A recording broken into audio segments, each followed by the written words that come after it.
we now recognize that birds are dinosaurs, what I study is the long, deep evolution of birds from Mesozoic dinosaurs. The very concept is unimaginable. Why, if that happened, we wouldn't have a chance.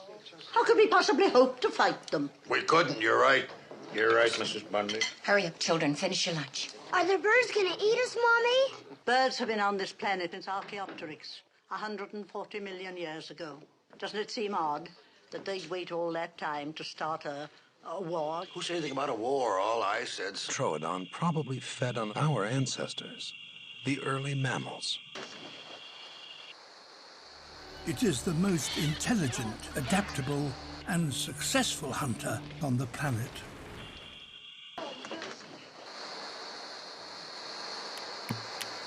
Look at the gap.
That's not bad for a quadruped. You gotta check your mirrors, just side of your eye. Side of your eye.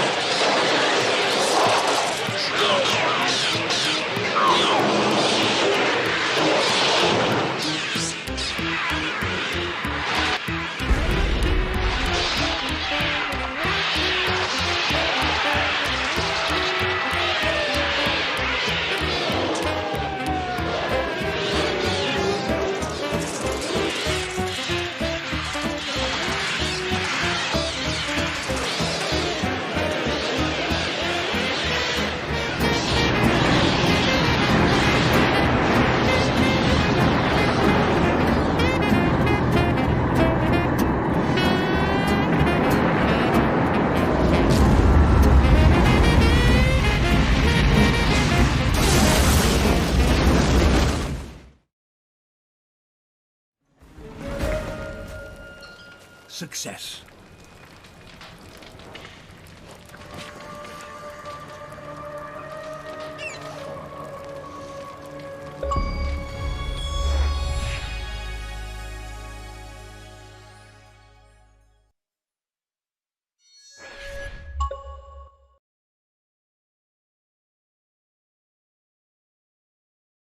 Well, hello everybody, and welcome back to Paleontologizing. It is so good to see all of you here today. So glad you could join me on this beautiful Friday afternoon. At least that's what time it is here right now live in the San Francisco Bay Area, where I'm broadcasting to you from. But whether you're watching this live right now, or whether you're watching the VOD sometime in the future, or whether you're watching on YouTube, yes, I put all the VODs on YouTube nowadays. Welcome to Paleontologizing, no matter what time it is, or where you are. If it's anybody's first time here, I'd like to extend an extra special welcome to you, and I'd like to introduce myself also. My name is Danny Anduza, and I'm a dinosaur paleontologist. Crazy, man. Now, a paleontologist, as you probably know already, is a scientist who studies fossils. I work on dinosaur fossils in particular, hence dinosaur paleontologist. I dig up dinosaurs across the American West with various museums.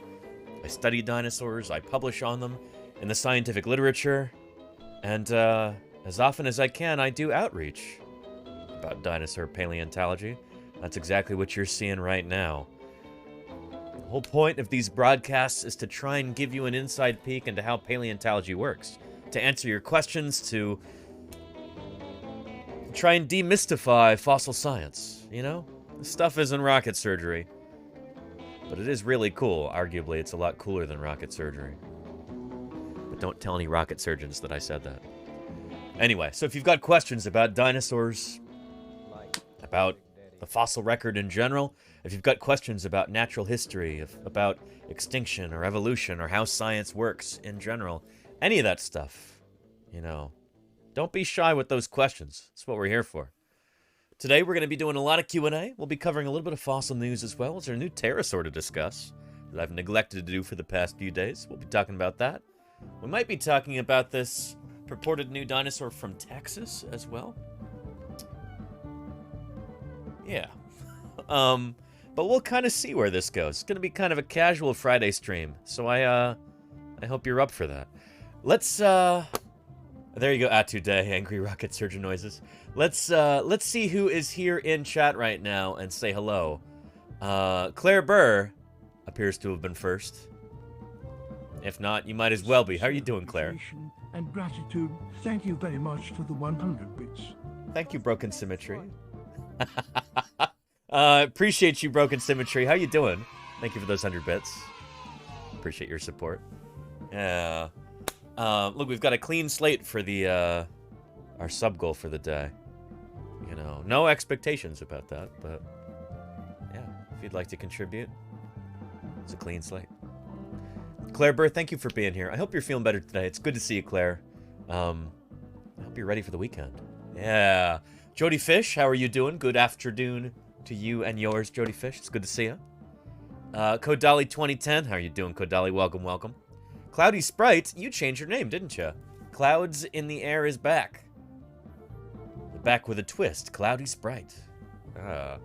Welcome, welcome, Cloudy Sprite. The same clouds in the air you know, but with a new fresh taste and a new name. I'm glad you returned, Cloudy Sprite. Broken Symmetry. Howdy, howdy. Hope you're doing well. Sometimes you feel like a different person. You've got the same color for your username as Cloudy Sprite does in my OBS readout here, so I almost thought you were the same for a second. But I guess you're not. Layer T, how are you doing? Welcome, welcome. It's good to see you. I hope all is well. Tactile 3D Picture, how are you doing, Tactile? Welcome, welcome. Tactile, remind me, I'll look at your thing in the Discord today, because we'll have time for that. So don't let me forget. We'll look at your embossed 3D print file image that you were sending me. Because I haven't had a chance yet, but I'll have a chance today. Golganek, how are you doing? Hadrosaurs with sauropod necks. Oh boy, what even is that? Ugh. It gives me the creeps. And Bibside on statue. How are you doing, Bibside? Welcome to Paleontologizing. It's good to have you here. Glad you could join us. Let me know if you've got any questions. Yeah. Who else do we have got? Neilf56. How are you doing, Neilf? Welcome, welcome. Glad to have you back. Yeah, Mudman1965. Hello to you. Hope your day's been going well so far. It's good to see you. D Maxwell. Howdy, howdy. What's shaking? Good to have you here. And Count Zero. Don't drive like an apex predator. Yeah, there you go, Count Zero. Don't run into that phone booth. With, who was it? Was it Tippi Hedren in the phone booth? Yeah. Atu Day says, The Birds was such a terrifying movie at the time of its release that many people developed a true pathological fear of birds. Yes, indeed. Maybe not without cause, either. Birds. That was such a groundbreaking film because it posed the question, what would happen if the birds did try to kill us? There'd be no stopping them. Yeah. We really are still in the age of dinosaurs, huh? Anyway, be kind to birds around you, so that if they ever do decide to rise up, you and your loved ones may be spared. Moonrise Rabbit, how are you doing? I'm glad you enjoyed the cold open video. Maddie Holmes. Did I say hello to you, Maddie Holmes? I already did, didn't I? Well, welcome, Maddie Holmes. It's good to see you. Hugin says, I did have a fun morning today. Nice. You gave an impromptu class to someone on what is and is not a dinosaur. How to identify any prehistoric animal is either a dinosaur or not a dinosaur? Very cool, Hugin. Awesome. It's good to see you, Hugin. Welcome, welcome. Yeah. Orchid Twilight says, hello, Danny. Hello, Orchid Twilight. I hope you're doing well. It's good to see you. Tommy Plodicus says, howdy. Right back at you, Tommy Plodicus. Great to have you here. Yeah. Gotta get the mammal. Yeah. Get got mammal. Get got mammal. There should be a comma there. Yeah, that mammal did get got. And an explosion smorgasbord. They're just fun to put in there, Matty Holmes. You know, they're so dramatic. And Count Zero says, SF Bay represents? Yes, indeed. Hello, everybody from the San Francisco Bay Area. Count Zero, do you have a tie to the Bay as well? Anyway, I like using... I just made this earlier this week, and I don't use it enough. Or maybe I use it too much. But, anyway. Yeah. Anyway. Neil says, second time here. Excellent so far. Thank you. It's great to have you, Neil. But yeah. Yeah. Bee Tracker, how are you doing? Welcome, welcome. Dr. Tara, howdy, howdy. It's 65 day. Yeah, I guess we'll watch that, Dr. Tara. I did already watch the trailer. I was disappointed by it. I don't know what was going on with the silhouette on that Tyrannosaur. It was really lousy. Tactile says, when you die, will you let yourself be fossilized, and can it be done? Tactile, I don't know. Yeah, I'd probably rather be cremated, I think. I don't want to take up a bunch of space, you know? Yeah. Or maybe fed to crocodiles. You know, crocodiles gotta eat. So, yeah. Let's see. Fossil God, how are you doing? Welcome, welcome. Fossil God says, I'm curious about the replicas you have in the background. I can see Velociraptor, Deinonychus, Camarasaurus, Archaeopteryx, and a theropod. Ooh. Really? You spotted the Velociraptor? It's pretty elusive. It is right here. That's my Velociraptor. That's the only one that's a cast. All the rest of these are 3D prints. Yeah. Ceratosaurus over there. Here's a lungfish. Deinonychus, Tyrannosaurus, Euplacephalus, Dilophosaurus, Telmatosaurus, Stegosaurus skull, Camarasaurus skull, baby Triceratops, Stegosaurus is real hard to see right there, and then there's Smilodon, a mammal, just for good measure. Hiding right there. Saber-toothed cat. Yeah. And right now I'm 3D printing more of an iguanodon hand, which I'm pretty excited about. And I'm still in the process of assembling a whole life-size baby Triceratops skeleton. Excuse me. So yeah. Yeah. Always new things on the printer. But yeah. And Smorphosaurus was the first to inquire. Yes, indeed, Smorphosaurus. I did find some time this morning to go get a haircut. Very observant of you, Smorph. Yes, indeed. Nice and clean. It's been getting warmer here in the San Francisco Bay Area over the past week. So it's, yeah, it's nice to have a nice clean haircut. It's like 70-something today. Original Hojo Cat, how you doing? Welcome, welcome. Good to see you. Let's see. Cloudy Sprite says birds are scary. There you go. And it was Tippy Hendren. Thank you, Matty Holmes. Yes, indeed. Yeah. Dinosaurs are big, delicious. Today, I'm sure they'd think the same thing of you. But yeah. Yeah. You got to see the juvenile T-Rex being prepped at Dino Lab. Really? They've got a juvenile Tyrannosaurus? Interesting, Fossil God. I wonder how big it is. I got to dig up some elements of the world's smallest and youngest baby T-Rex, who soon, hopefully, will be published. Chomper, Museum of the Rockies specimen, which I think is currently actually housed at the Badlands Dinosaur Museum in North Dakota. But, yeah, and Cloudy Sprite says, no, Danny, that's not a joke. You gotta be nice to, yeah, be kind to all birds. But yeah, birds like crows and ravens hold grudges, and they can They can identify people based on their faces. They'll remember you, and they'll also tell their offspring. There will be like multi-generational grudges held against certain people. They are very, very smart birds, and they do not forget. So yeah. And Atude says the Twitch science community really is growing, and it's awesome. Isn't that awesome? I did hear that, well, maybe we'll let them announce the good news, but there's some good news about the Twitch science community, actually. I don't want to steal anybody's thunder. So yeah. Yeah. And you live in Oakland. Very nice, Count Zero. That's probably pretty close to where I live. Awesome. Count Zero, I love the Bay Area.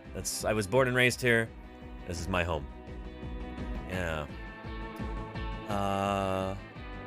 Yeah, Necromantis is a very fancy back scratcher. It could be a back gouger, the iguanodon hound, if I'm not careful.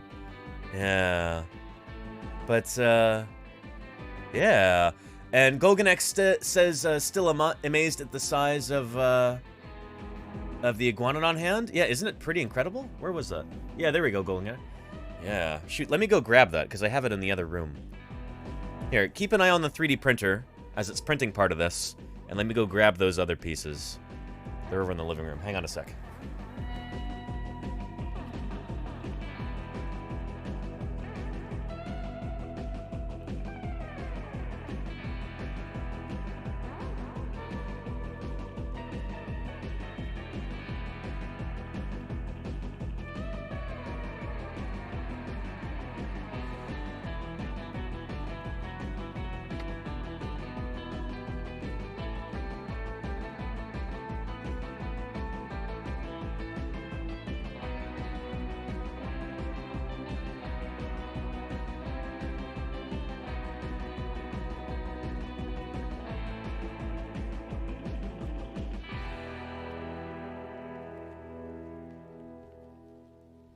Here we go. Yeah.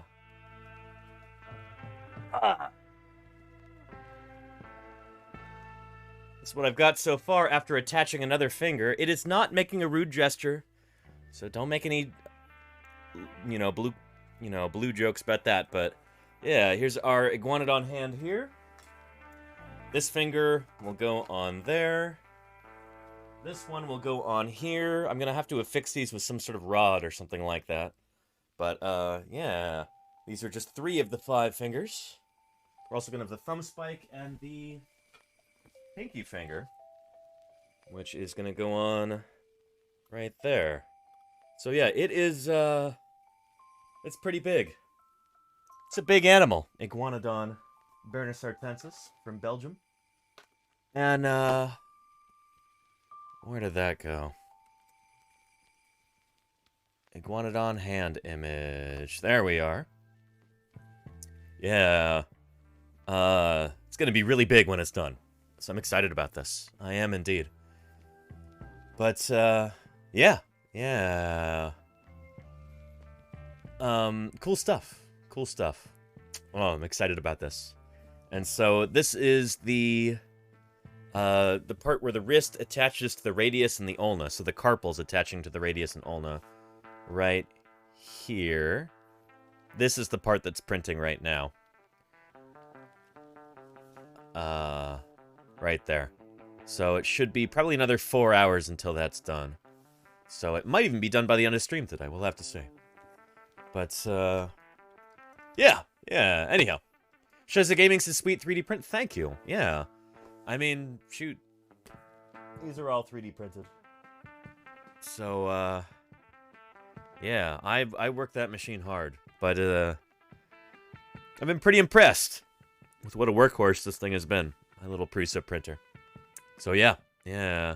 When it's done, you'll be able to use it as a weapon. It's gonna be pretty lightweight, and Tea Time Cat, the thing is, with this right here, these fingers are not attached to here, because in life they would be attached by, by ligaments. But when it's just the bone, they're not attached at all. So I'm going to have to, drill a hole into here. and a hole into here and attach like a dowel. That's going to be a weak point. It's going to be, I don't know.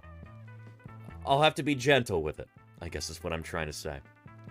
But it'll be great for demonstration purposes. Whenever we're talking about iguanodon, I'm hopefully this summer going to be digging up what could very well be a new species of iguanodontian out in Utah.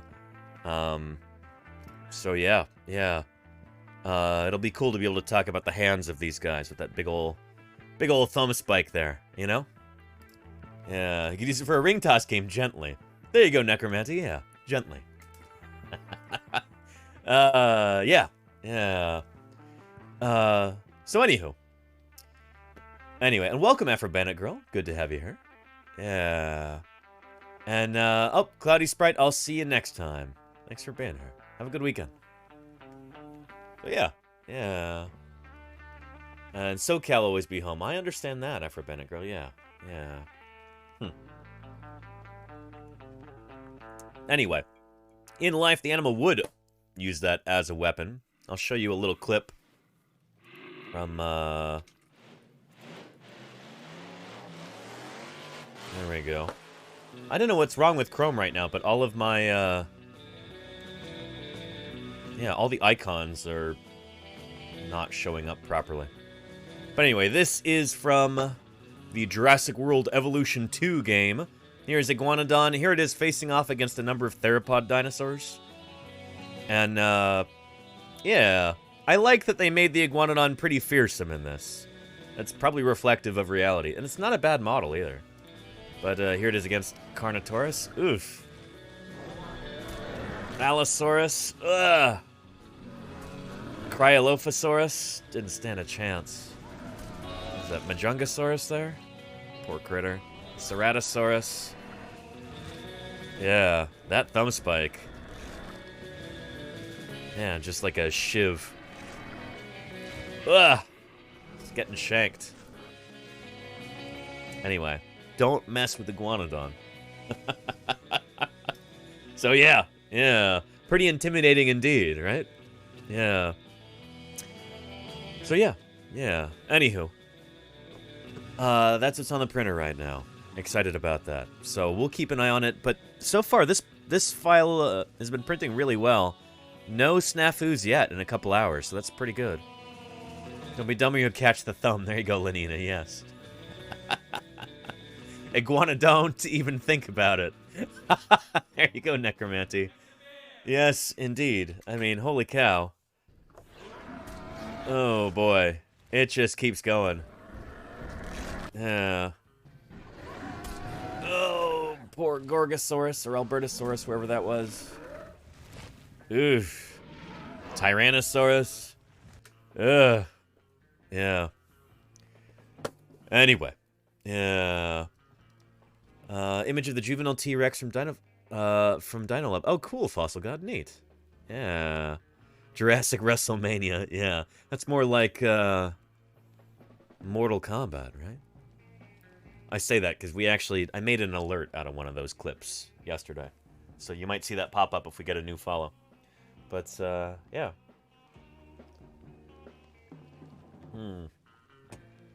Well. And Neilf made a... Wait, what? And in your counter... Oh. Interesting. I didn't see that. And Orchid, wait, sorry, did I miss something? Orchid says, I guess that's another question that'll go unanswered. What do you mean, Orchid? I'm scouting for question marks. He's got a hand in the living room, question mark, says Cloudy Sprite.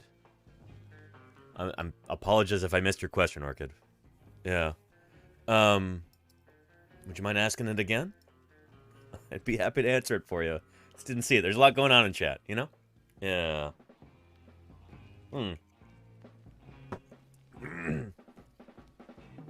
But, yeah. I managed to make a trip to the P.O. Box yesterday morning. That's where I saw that cedar waxwing. That bird for Thursday Birds Day. And, yeah. Let's dig into the P.O. Box stuff. And Rambo. I am not... I really don't know if that's even true of chickens, let alone for Mesozoic dinosaurs. So that's a question I do not know the answer to, Rambo. I'm sorry. Yeah. I don't... Frankly, that's not... I don't like really to think about chickens dying horrible deaths like that, you know? It's one of the reasons I don't eat animals, I suppose. How are you doing, Keep Coding, Steph? Good afternoon to you, too. Welcome back to Paleontologizing, Steph. It's good to see you here. Yeah. But yeah. Oh, and Orchid says, I just wondered if 3D printing could be the future of making museum fossil prints. It already is, Orchid Twilight. Absolutely, yeah. There are museums that are already using 3D printing to make fossil replicas. There was a really cool paper that came out. Who was that? Was it Australia Titan?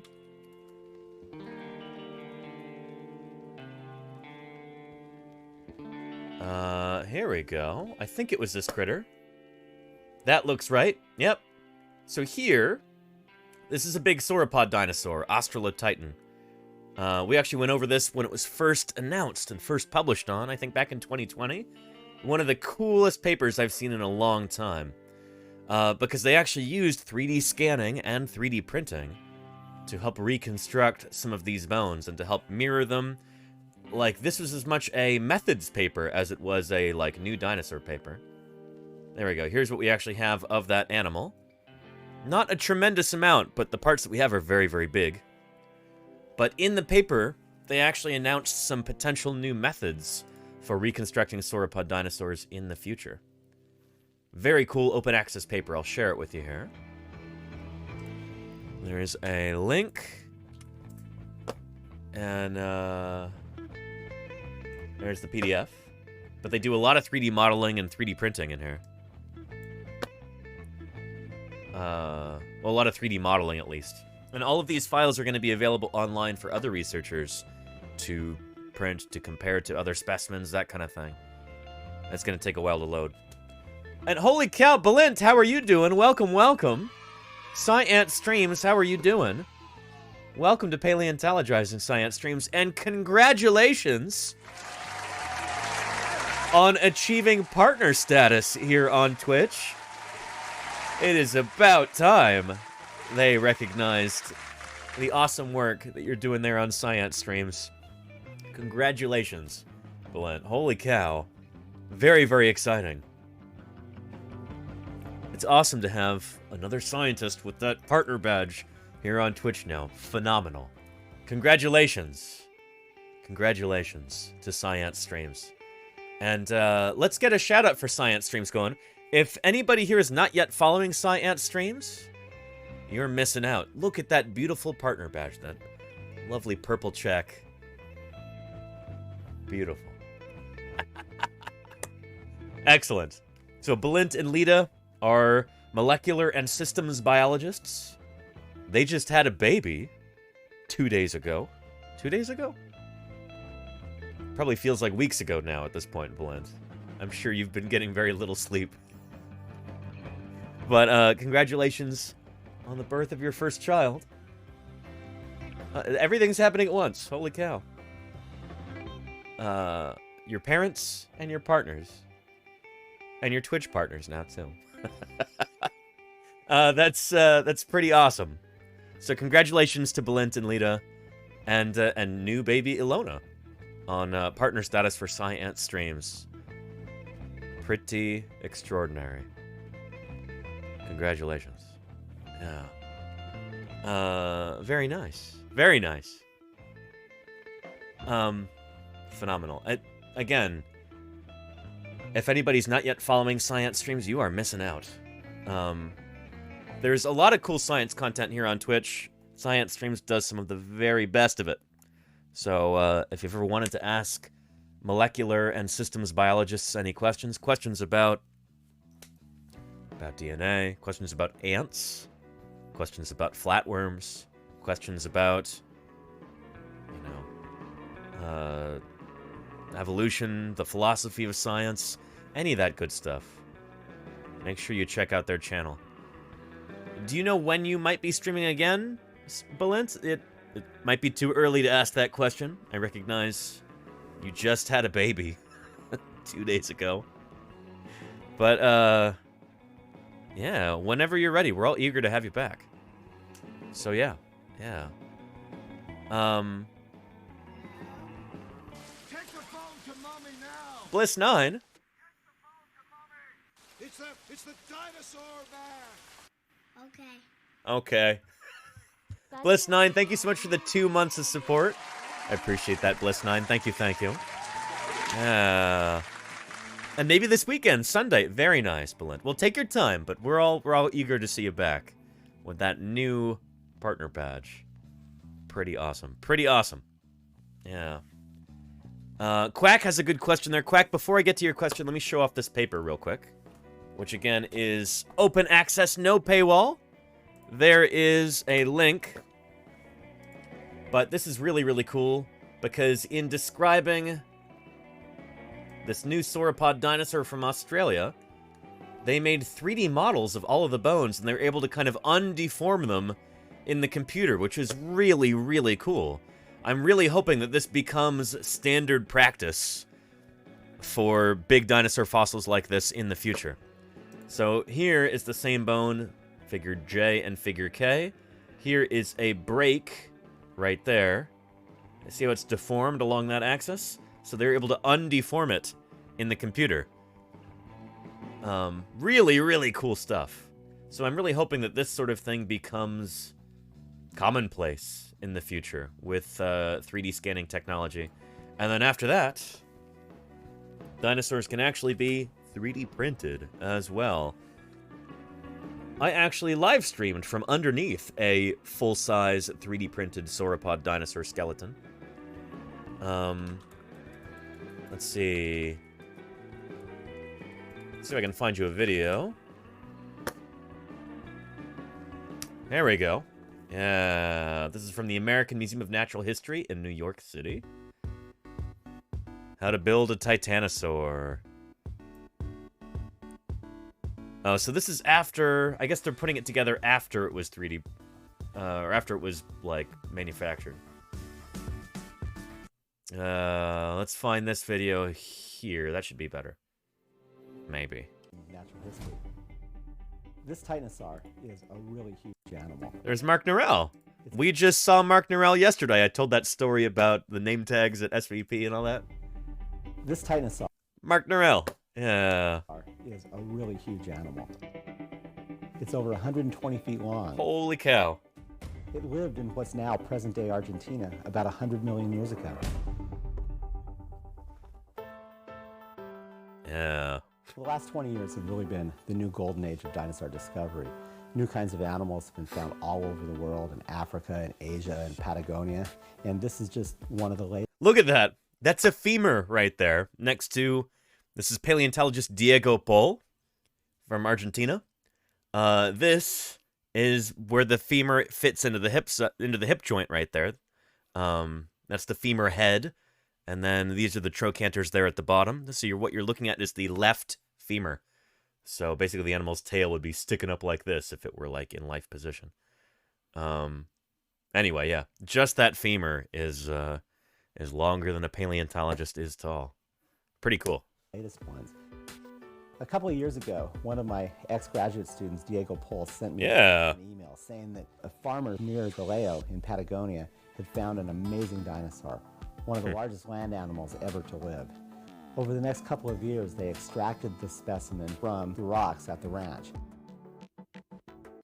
We went down to Argentina and we 3D scanned all the bones in the field. Very cool. Lab. We had Check this out. Skeleton completely digitized in 4 weeks. We took the data and then we carved the bones out of. So I guess it's not actually, or at least this one was not 3D printed, but they rapid prototyped it by like using a router like this to cut it out of foam, basically. Yeah. We took the data and then we carved the bones out of slabs of foam with our 5-axis milling machine. We molded all the elements once they're carved up, and then we have a complete copy of the skeleton. And from there, we can cast all the elements out of fiberglass. Ah, okay, okay. So it was a fiberglass cast, not foam. There we go. Sorry, I misremembered that part. Isn't that neat? Isn't that cool, Necromancy? Yeah. Yeah. Hey, Art Youngmite, welcome, welcome. When you're trying to determine the mass, the weight of an animal this big, it's pretty tough. A good example of that is if you pick up a puppy, it's pretty heavy compared to picking up a bird, a chicken that's about the same size. Yeah. That's because their bones are constructed very differently. The bones of this titanosaur were, while not hollow, they were what we call cancellous. So they had lots of little tiny air pockets all through them, like a piece They're of pneumatized. So the bones It's themselves all full of air. would be very, very, very light. That's the only way an animal like this could get so big. We chose to display this animal now. Isn't that cool, Catbird Kate? Yeah. Yeah, so the thing is, even though these were the biggest animals to ever walk the earth, and also the heaviest animals, unless you count whales, but, you know, whales cheat, because they're effectively weightless in the water. But yeah, these are, even though they're the biggest animals that ever lived, they're like a lot more lightweight than you would have imagined them to be. Despite being the largest animals to ever walk the earth, they would weigh a lot less per unit of volume than, say, a mammal would, because mammals tend to have more solid bones. Overall, they're just kind of chunkier and, well, not chunk, they're just more dense, I suppose. Dinosaurs would have been a lot more lightweight than that. Does that make sense? Yeah, hot take, whales cheat. No, everybody knows that, Catbird Kate. Because it Yeah. one of the newest. And Claire Burr, that was cancellous. Yes, indeed, cancellous. Let's go back. Hollow. They were what we call cancellous. Cancellous. Or you could say pneumatized, like pneumaticity, like a pneumatic system full of air. But yeah. And thank you, Dr. Tara. Let's see here.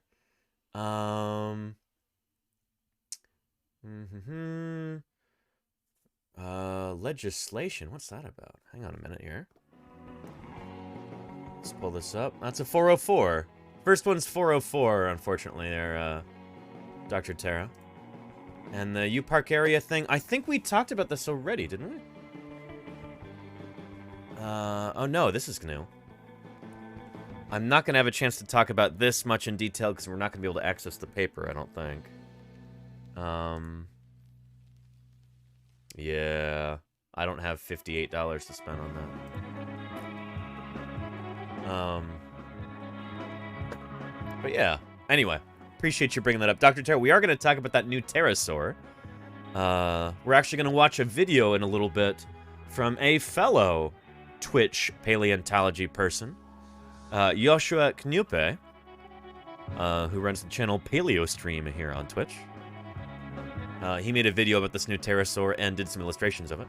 So we'll be doing that, maybe talking about a few other things as well. But right now, we're just doing some Q&A.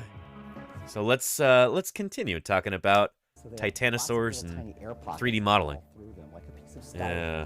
So the bones themselves would be very, very, very light. That's the only way an animal like this could get so big. Very cool. We chose to display this animal now because it represents one of the newest big dinosaurs that's been found anywhere in the world. We have some tremendous things here. We have the blue whale, we have the Tyrannosaurus rex, we have the Barosaurus, and now we're going to have the Titanosaur. Very cool. It is like a bird, yeah. So birds actually inherited their, like, hollow bone structure from their dinosaur ancestors. Dinosaurs came up with that first, and birds were lucky enough to inherit that, and that's one of the reasons why they could evolve flight in the first place. Is because they already had an advantage from their dinosaur ancestors there. Yeah.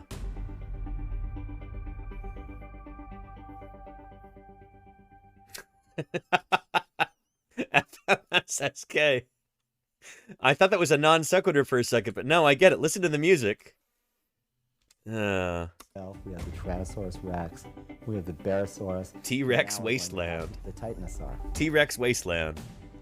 Like the, you know, Rolling Stones song? Who is that?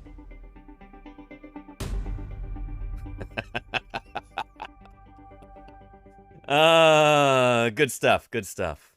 Yeah. Anyway, cool video from the American Museum of Natural History. Oh, The Who, thank you. I'm sorry, The Who? Oh, The Who. Yeah. Cool stuff, cool stuff. I'm surprised nobody's... Yeah, surprised nobody's redeemed a dinosaur deep dive yet today. There should be one available. Yeah. No, not The Who.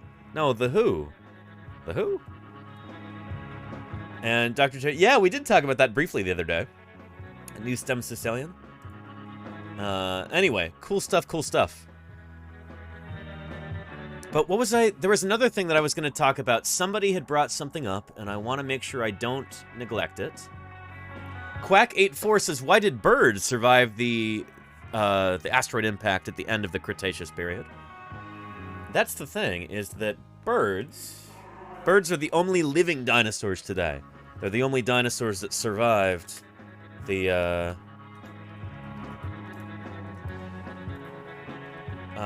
that asteroid impact at the end of the Cretaceous period. The one that wiped out dinosaurs, pterosaurs, almost all the marine reptiles, all those critters. Birds survived that, sort of. About 50% or maybe more bird species did go extinct at that time, including enantiornithine birds. Birds like these guys. Enantiornithine birds. Yeah. These critters. They often have claws on their wings, teeth in their mouths, that kind of thing. Enantiornithine birds died out. But there was a group of birds that did survive, and they gave rise to birds today. The fact that any birds at all survived the extinction event at the end of the Cretaceous period is probably a testament to their small size, and also their fast growth and really only occupying one niche throughout their whole lives.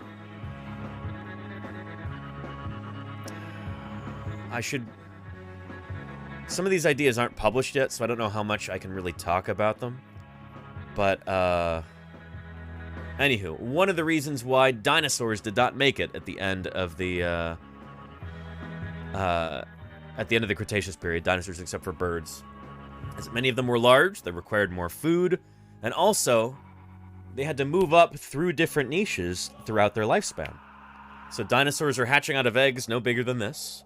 Some of them are attaining tremendous sizes. You know, Tyrannosaurus gets over 40 feet long after it hatches out of an egg only this big.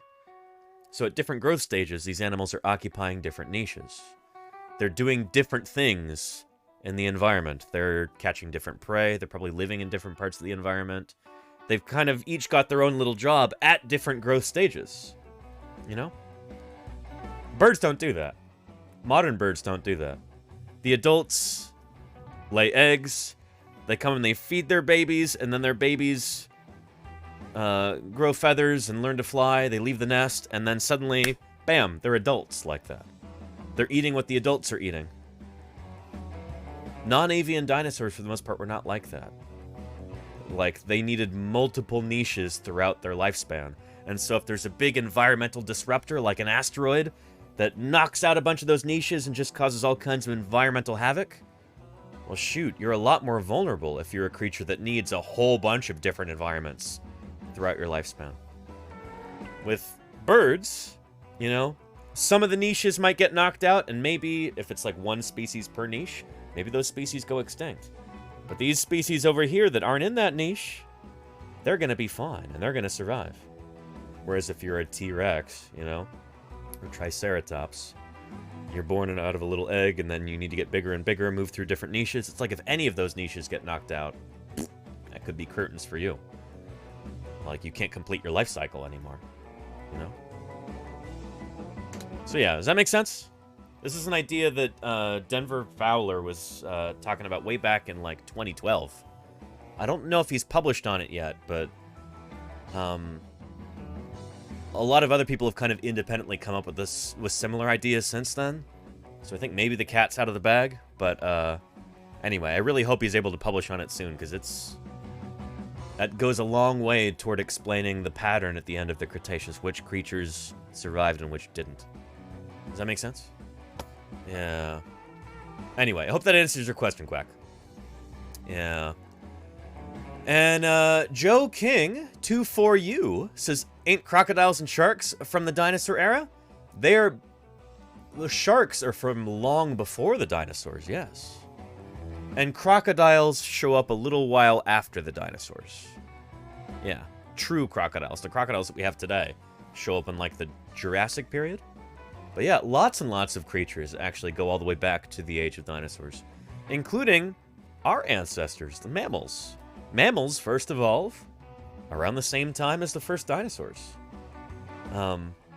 They were around that whole time, but mammals during that time were really small, you know? Basically, during the age of dinosaurs,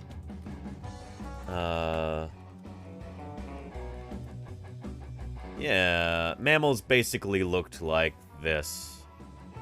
Or, you know, this. Little shrew-like, rat-like, mouse-like little things. This is what almost all mammals looked like during the time of the dinosaurs. Kind of, yeah, trying to survive in a world ruled by dinosaurs. So yeah. Anyway, sharks. You'll hear this fact online a lot, and I think it's mostly true. Sharks are actually older than trees. Sharks have been around on Earth longer than trees, which I don't know how much I like that, because tree is not really like a proper taxonomic group. It's not a clade, but yeah. Here's a video right here that might talk about that. Than mammals. And as a mammal myself, I have to respect that.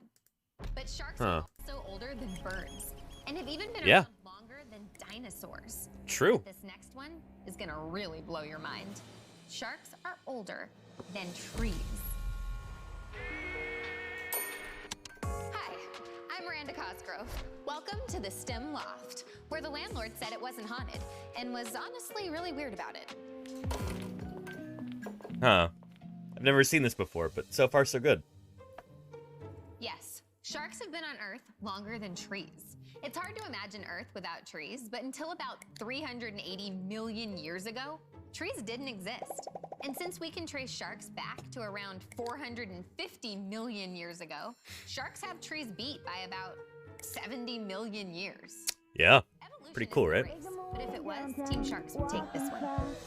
In the Count Zero.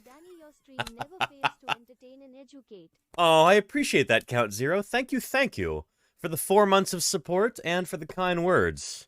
I appreciate that very much. Thank you, Count Zero.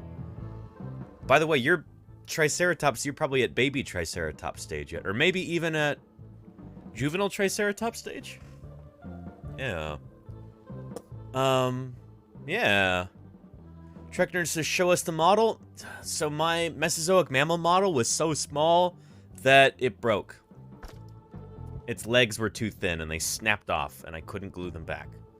So maybe I need to print it slightly larger or with a smaller diameter 3D printer nozzle. Yeah, I don't know. The mammal was so small, it was unstable. And it failed.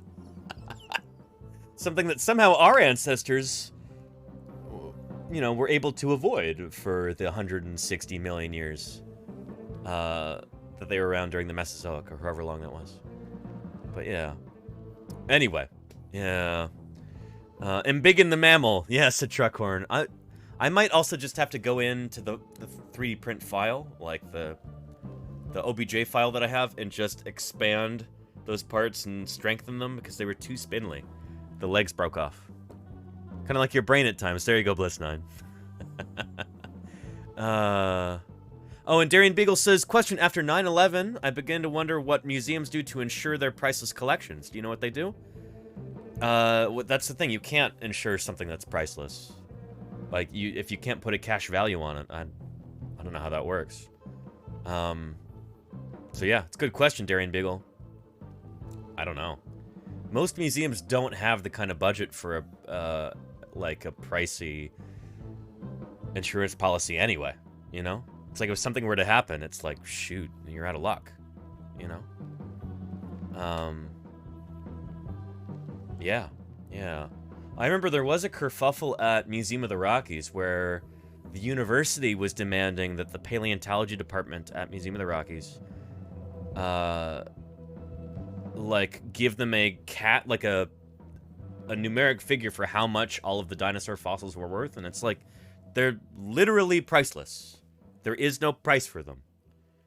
Many of them are completely one of a kind. They're like, well, no, but what's the market value? It's like, there is no market value for these things. It doesn't work that way, you know? Not everything. And apologies to any economists or any other practitioners of witchcraft here in the chat, but in the real world, many things cannot actually be quantified in terms of a dollar amount. It just does not work that way. That's like a fantasy, you know? You're living in La La Land if you think everything could be like, you know, quantified by dollar value. Doesn't work like that. And I hate that oftentimes it seems like the people who are in charge of things, that's all they can think about is, you know, dollar values. But anyway, yeah. But yeah. Unmonetizable. There you go, Claire Burr. Yeah. And, Darian Beagle says there must be something they can do. I don't know. I think a lot of museums don't even have an insurance policy like that because they can't pay the premiums on it. You know? It just... Yeah. We have other things, like there are certain protocols that museums need to follow in order to be considered, say, for instance, like a federal repository of fossils. If you're going to be housing fossils that were dug up on public land, then you need to have things like temperature or humidity control, at least to a certain amount. You need to ensure that there's not super wide fluctuations in temperature or humidity.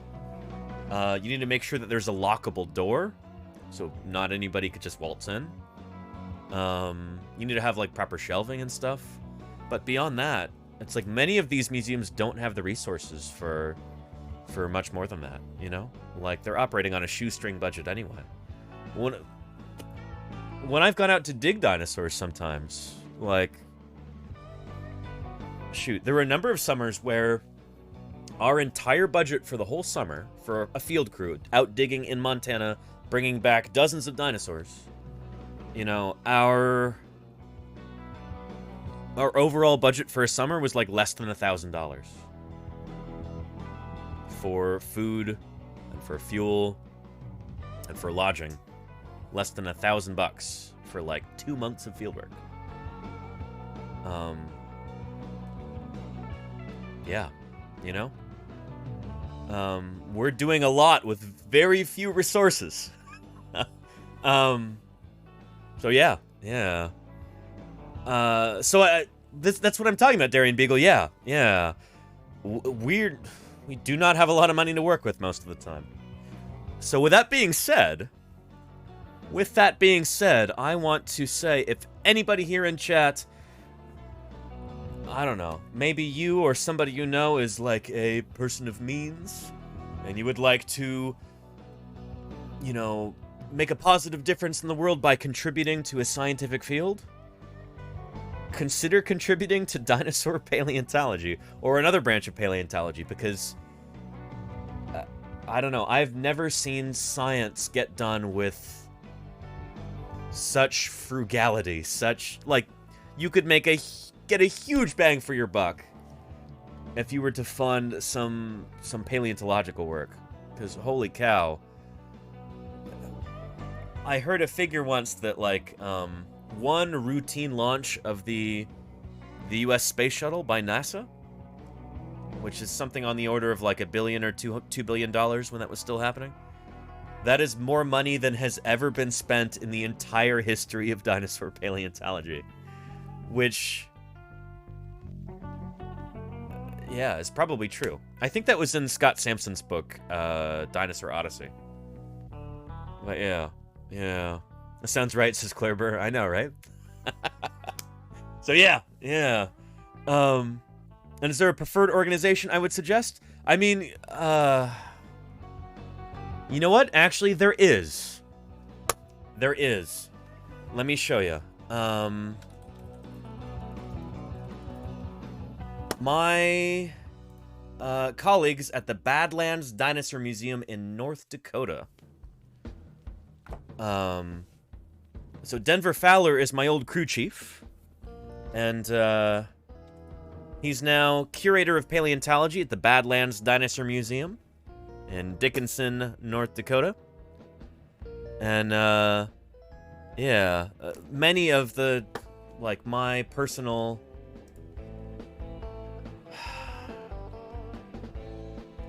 let's see, fieldwork. There's a picture of me. There's another picture of me. I've not done fieldwork with Denver for years and years, but apparently they think I photograph well. There's me in Denver working on the American Prairie Reserve out in northern Montana. There's another picture of me right there. Holy cow. Yeah. Yeah, this is the hadrosaur forelimb that Liz and I were digging up. Anyway, yeah. Denver and Liz Friedman Fowler are able to... Well, there's a Triceratops that I discovered, actually. That's Count Tricula right there. Yeah. Very nice. Also on the American Prairie Reserve. Oh, and this is our ankylosaur dig. This is the one that shows up in north of Rudyard, Montana, in the welcome video with previously recorded dating. That's the same quarry right here. Yeah. Anyway, Denver is able to stretch money really, really far and do really, really cool things with it. He's publishing new stuff all the time. Including, this is just back in November. New species of Tyrannosaur, Daspletosaurus wilsoni, hints at ancestor of T-Rex. From Dickinson Museum Center. Fatality. The Trek Nerd, thank you so much. Batch of your early mammal model in resin. Also, here's a resub. Thank you for that resub, Trek Nerd. I really appreciate that. I really, really do. Thank you, Trek Nerd. Maybe I will ask you to do that. We'll see. I mean, the thing is, it'll take me like maybe an hour or two to print the mammal on my printer. I just have to modify the file a little bit. Maybe I'll do that early next week. I really appreciate the idea, Trek Nerd. And I appreciate your enthusiasm about that. I do need to print the mammal again, but I think I could take care of it here. I appreciate you, Trek Nerd. Thank you. Yeah. Anyway, yeah. So if anybody here were ever considering, you know, like, contributing to a program, if you want your money to go really, really far and for it to contribute to new dinosaurs being dug up and described, then you should 100% consider donating to the Dickinson Museum Center, Badlands Dinosaur Museum. Yeah. Here's a link to the membership/donate page. Because, man, they really do stretch every penny. Denver, like me, is from a, here.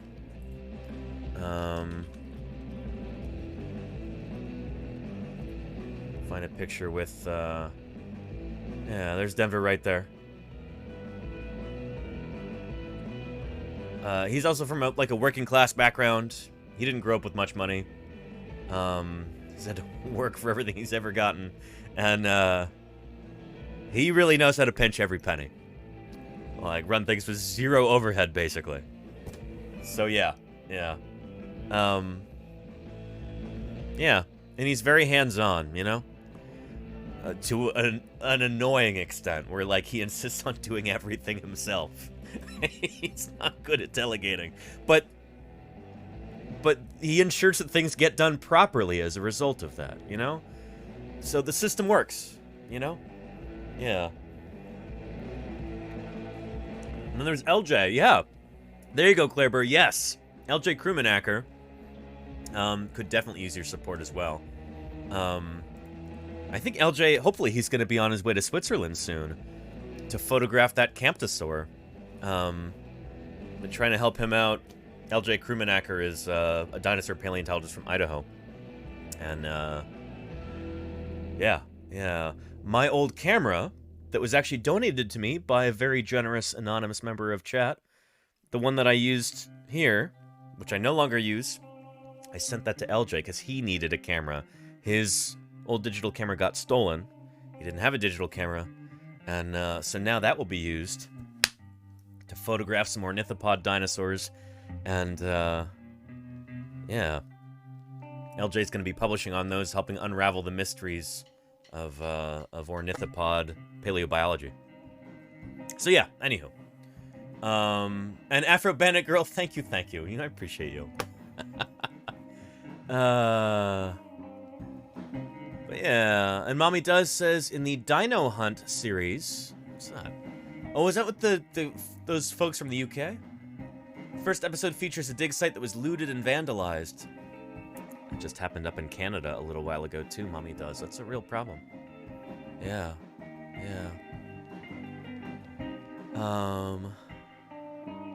And Necromancy says, are there any Dino McDino Face-esque named finds? Better than that, Necromancy.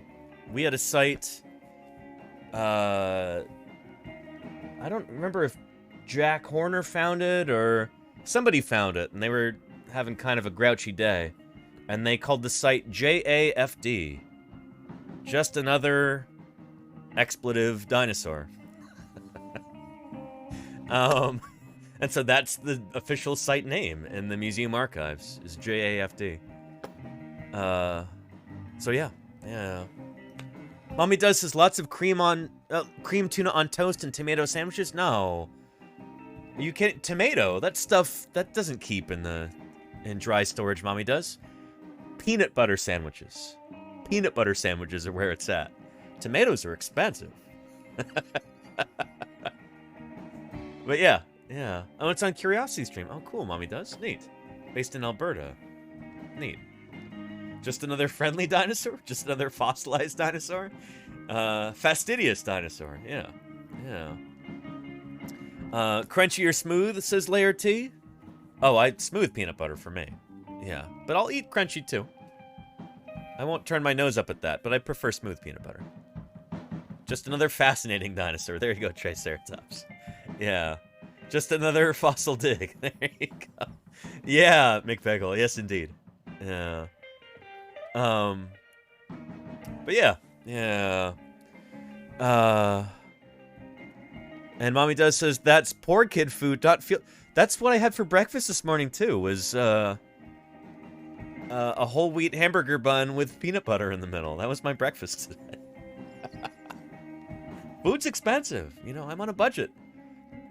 Me doing this on Twitch, this is my full-time job, you know? Like,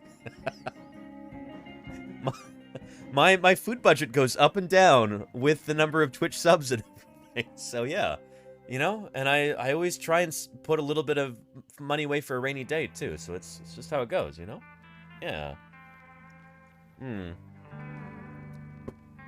So, yeah. And oatmeal, yeah, Triceratops. Oatmeal, there is a lot of oatmeal eaten in the field. Yes, indeed. You get the big carton of it. Those individual packets are nice, but they're expensive compared to the big silo of oatmeal that you can get.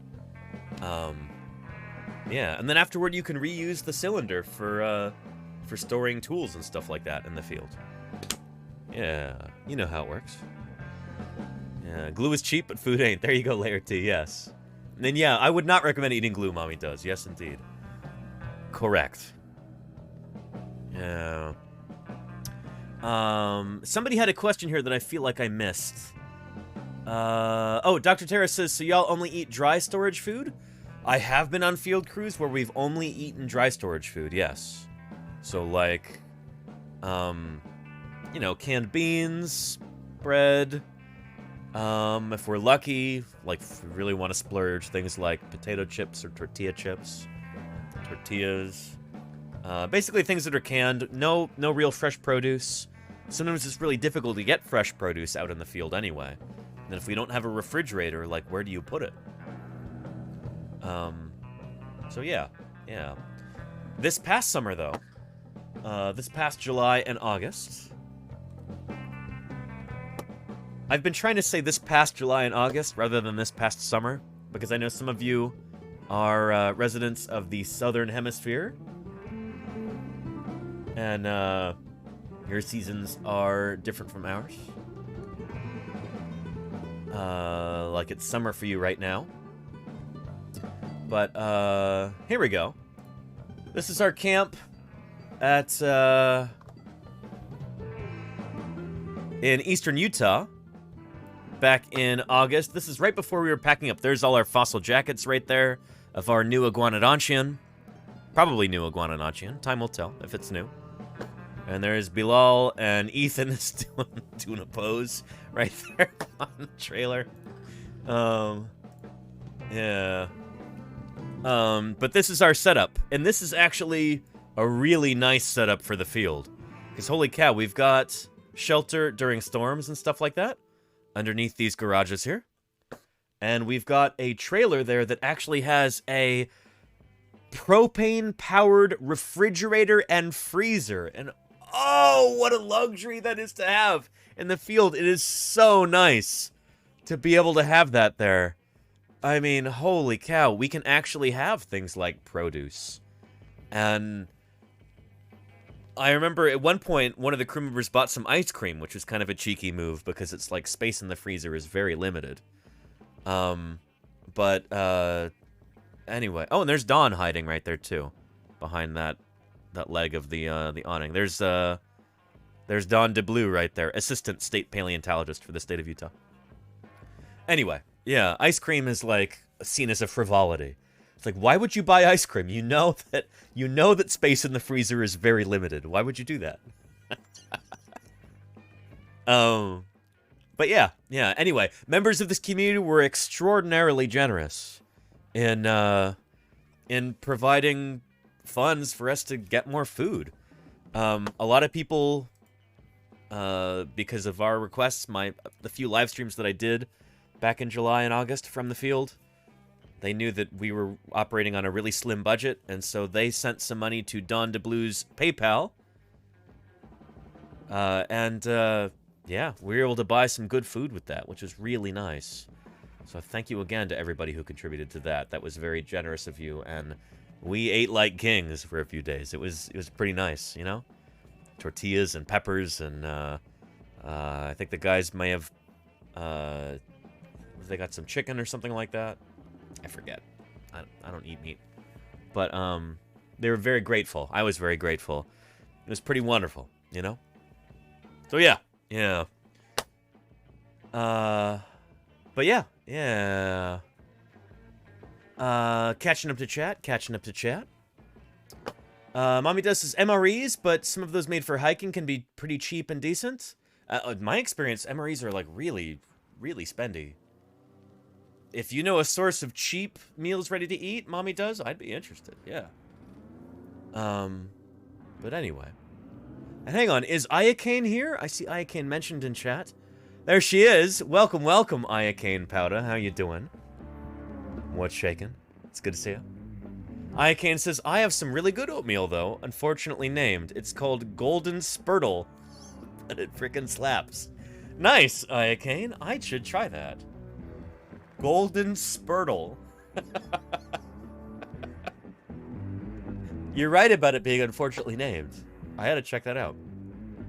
You know who is an evangelist for oatmeal is good old Snail Chaser. Good friend of mine. Yeah, he's a big fan of oatmeal. Anywho, why are we talking about oatmeal? Thank you, Mommy does. Yes, I see the dinosaur deep dive 3 minutes ago. Timurlengia. Thank you, Layer T. We'll cover that in just a second here. Yeah. And we'll have to drop in some treats for you, old dog. Thank you, original old dog. I don't know. We're pretty remote, though. But I appreciate you, original old dog. Yeah. But yeah. Anyway, I think I have some photos of the refrigerator in the trailer. Let me see if I can find those. Here's me and Bilal. This is on one of the last days. I think this is the day before we left. We were packing up. And I realized we didn't have enough photos together. Bilal's from Egypt. From Hisham Salam's lab, I believe. But yeah. Yeah. There was just a few of us at the very end of the summer. Here's me and Bilal and Ethan there. After loading all the jackets into the truck on the very last day before we were set to leave. And, yeah. Rather than packing up the day we were supposed to leave, we thought, why not just pack up this evening? So, you know, we can sleep in the next morning and not have to rush. And it worked out really well. So, yeah. Yeah.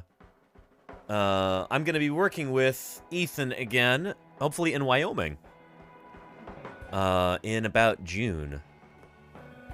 So, yeah. Anyway, where's the, there we go. There is our beautiful, just, if I had a, here,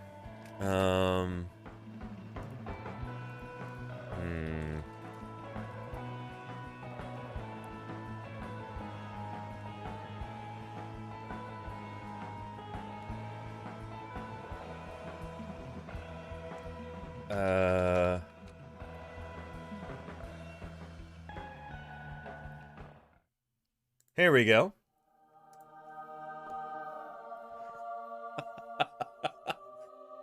Here is our absolutely angelic refrigerator and freezer that runs on propane. It is glorious, Truckhorn. It is indeed. Yeah, this thing was... Oh my goodness. So you can see, it's kind of a rite of passage to put new stickers on it all the time. And, like, people will bring stickers from their home institutions when they're working with this field crew, when they're working with the Utah Geological Survey, and they'll put their stickers on there. And I was able to slip one on, too. So check that out. Yeah! A genuine paleontologizing sticker is now there on the freezer portion of our propane-powered fridge and freezer. So, yeah. Yeah. That sticker's awesome. Thank you, Moohoodles. Thank you, thank you.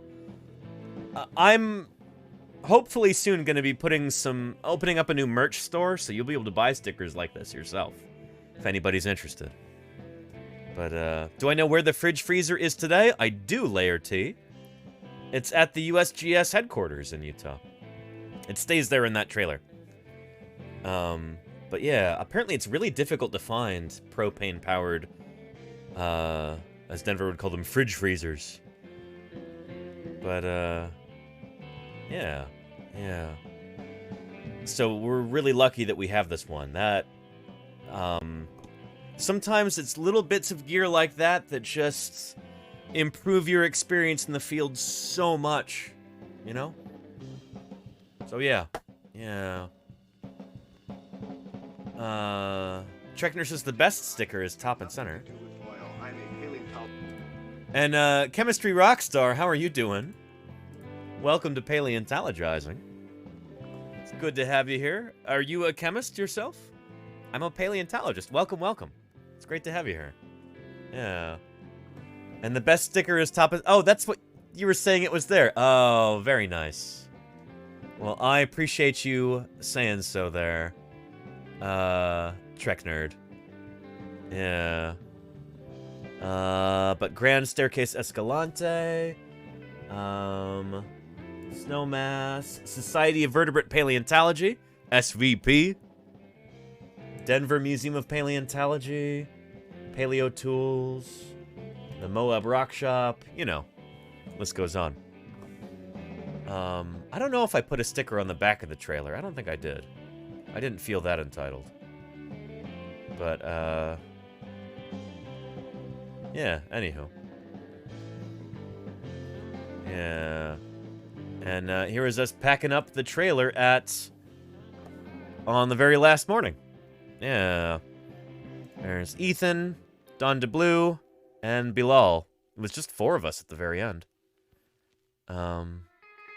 Yeah, Jim had already taken off.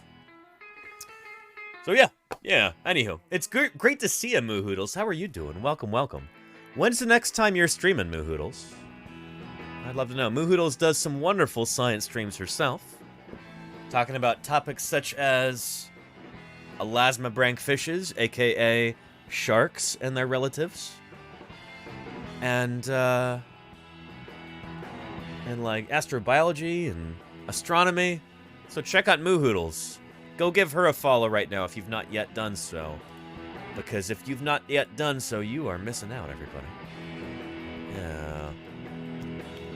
And a Truckhorn says, I've always wondered what your crewmates and colleagues think of your Twitch stream, if they've ever commented opinions. Well, for a good while here, we had Nick Oliver, who's a fellow paleontologist, and he would show up with some regularity. He's not shown up for a while, but he would come say hi every once in a while. And I did some live streams with my crewmates last July and August, and I'm going to be doing so much more this next year, provided, fingers crossed, we can get the satellite internet to work properly, because it didn't work last summer. I'll be doing live streams with some degree of regularity next summer from the field. So live broadcasts from eastern Utah, showing you what it's like to dig up dinosaurs from the field. It's, I think it's going to be pretty cool. And I'm really excited for you to be able to see that. So yeah. Anywho, yeah. And let's see here. And Claire Burst says, speaking as someone who grew up off-grid. Did you, Claire? Wow. We had the dangest time finding a fridge that we could run on propane. Especially had to find one that was specifically designed to run off a low-wattage solar grid. It's tough, Claire Burr. Like, these things are not... They're not usually purpose-built for that, which is frustrating. Anyway. And, you might stream tonight. Oh, very cool, Moo Hoodles. Well, shoot. Moo Hoodles, I don't want to put any undue strain on you, but if you do end up streaming tonight, around, what would that be? Around 5 p.m. Utah time? 5 p.m. Mountain Standard Time? Which would be 6 p.m. Well, yeah. 6 p.m. California time, something like that. Then we might raid you. In fact, if I see that you're on, we will raid you. I don't know if that changes your calculus at all, but yeah. If you don't end up streaming, that's cool too. Whatever you're comfortable with. But it's been a while since we've raided you, and I think that would be fun. A reality show, says Darian Beagle. Yeah. You know what, Darian Beagle? I was actually here. I've been watching a lot of Wild Earth on YouTube.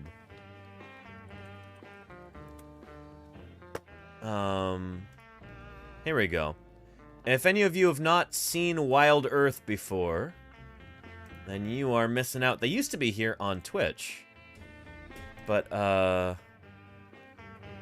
yeah. Let's see here.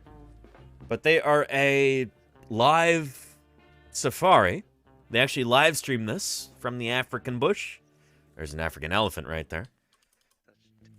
And they used to be here on Twitch. They are not on Twitch anymore, unfortunately. But I really look up to them as a broadcast. I think they're really, really cool. And This is the same sort of thing that I want to do from the field, except with more limited resources, obviously. And fewer elephants. Lots of elephants today. Holy cow. Yeah. There's a hyena there. There's some birds. Who is that? Oh, who is that?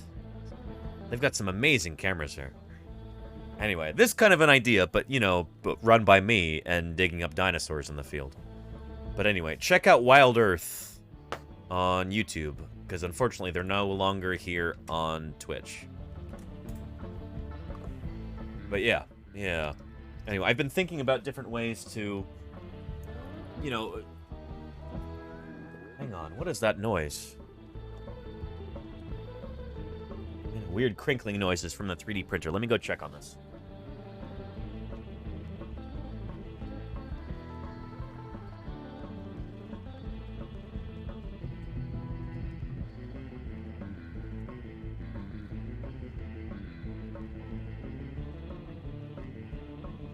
That's fine. Ever since I switched to that 0.8mm nozzle, it's a lot noisier. Anyway, check out Wild Earth. There it is there again. Yeah, I guess they live stream to YouTube now. But they used to do that here on Twitch, too, and that was always a lot of fun to watch. 6 Cali time is 7 here, so that sounds like a normal time for me. See what I can do? It'd be a space stream, too. Oh, very cool, Moohoodles. Well, if you're streaming at... Oh, yeah, did I get that mixed up? I'm sorry. You're an hour ahead of us, so it'd be 7 there when it's 6 here. I'll be streaming until about 6 o'clock tonight here in California. So, yeah, if you're on, we'll raid you, Moohoodles. Yeah, but no pressure. Yeah. And the elephant element, as it were. What is that? That's an elephant seal and a cephalopod tentacle lithobo. I like it. Yeah. But anyway, yeah. Yeah, no seriously, Moohoodles, don't... We'll raid you another time if you don't want to stream tonight, so don't... I shouldn't have said anything, I'm sorry. But yeah, if you're around, if you feel like streaming, it'd be lovely to be able to raid you, but, you know, no pressure. Anywho, I'm really excited for fieldwork live streams this summer. I still have to test the satellite dish. But, I've already started producing things like this. This is our Archosaur phylogeny, but printed and laminated, so I could show it on camera from the field, rain or shine. Stuff like that. Yeah. These are the things that I'm thinking about. So yeah, and you're stoked for fieldwork streams also? Alright. Yeah. Oh, and awesome Moohoodles. Yeah. Anyway, it's gonna be a lot of fun. I also 3D printed a new holder for my little Sony action camera.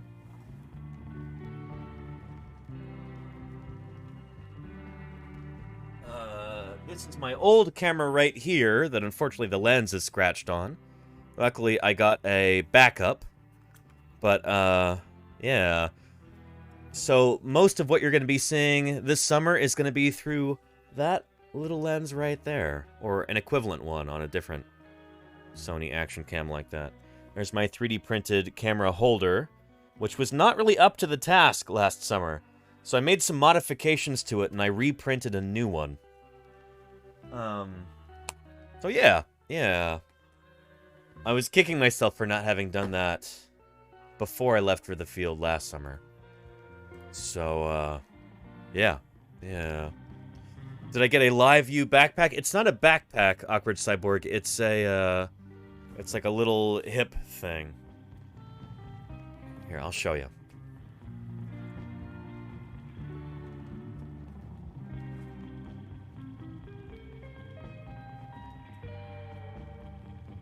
There we go. It's like a shoulder sling. I had to put this together myself. I didn't just buy the It's much more expensive to buy everything at once in, like, a kit. I put everything together piecemeal, because I like putting that stuff together. But here's my LiveView Solo. Live mobile encoder. Yeah, from LiveView right there. Yeah. And so I've used this for 2 summers now. And then here is the tripod there. Like this. Normally I just carry it around like that, though. Like a little selfie stick kind of a deal. And then here is the current camera with my redesigned case on it with an integrated microphone holder there. The microphone holder was really the thing that was giving me the most trouble last summer. So I was able to redesign the file and 3D print it with, yeah, with an attached microphone holder. Which is going to be really nice, I think. Anyway, very excited about this. I really got to buy myself a backup camera. Because shoot, I needed the backup camera last summer. And that lens is all scratched to bits, so I won't be able to reuse it. So, anywho, yeah. But I like to have auxiliaries and backups for things like that, because things go wrong in the field. Things get damaged. Things get destroyed when you're out there in the middle of nowhere. So, yeah. Test field stream live Thursday, Birds Day. Maybe we'll do that, Truckhorn. Maybe we'll do that. Yeah. We'll see how it goes. And some of my field streams this year are probably going to be from my laptop, too. They might be from inside the tent. I got a big tent for this summer, which I'm really excited about. Because last summer, I was really impressed with Jim and Dawn's tents. They had these spring bar tents that I thought were really, really cool. And, I thought, I need to get me one of those. There we go, yeah. Spring bar! Best tent? Man, I don't know why I want to give this a Russian accent. Spring bar, best tent, made in America. Vagabond 4. So that's Jim Kirkland's tent. Right there. And I got myself a similar tent. He's had this one for like 20 years or something like that. Yeah. What was mine again? I really splurged on this because I'm going to be living in this thing for like 2 months out of every year for the foreseeable future. There we go. Teton Sports Mesa 14.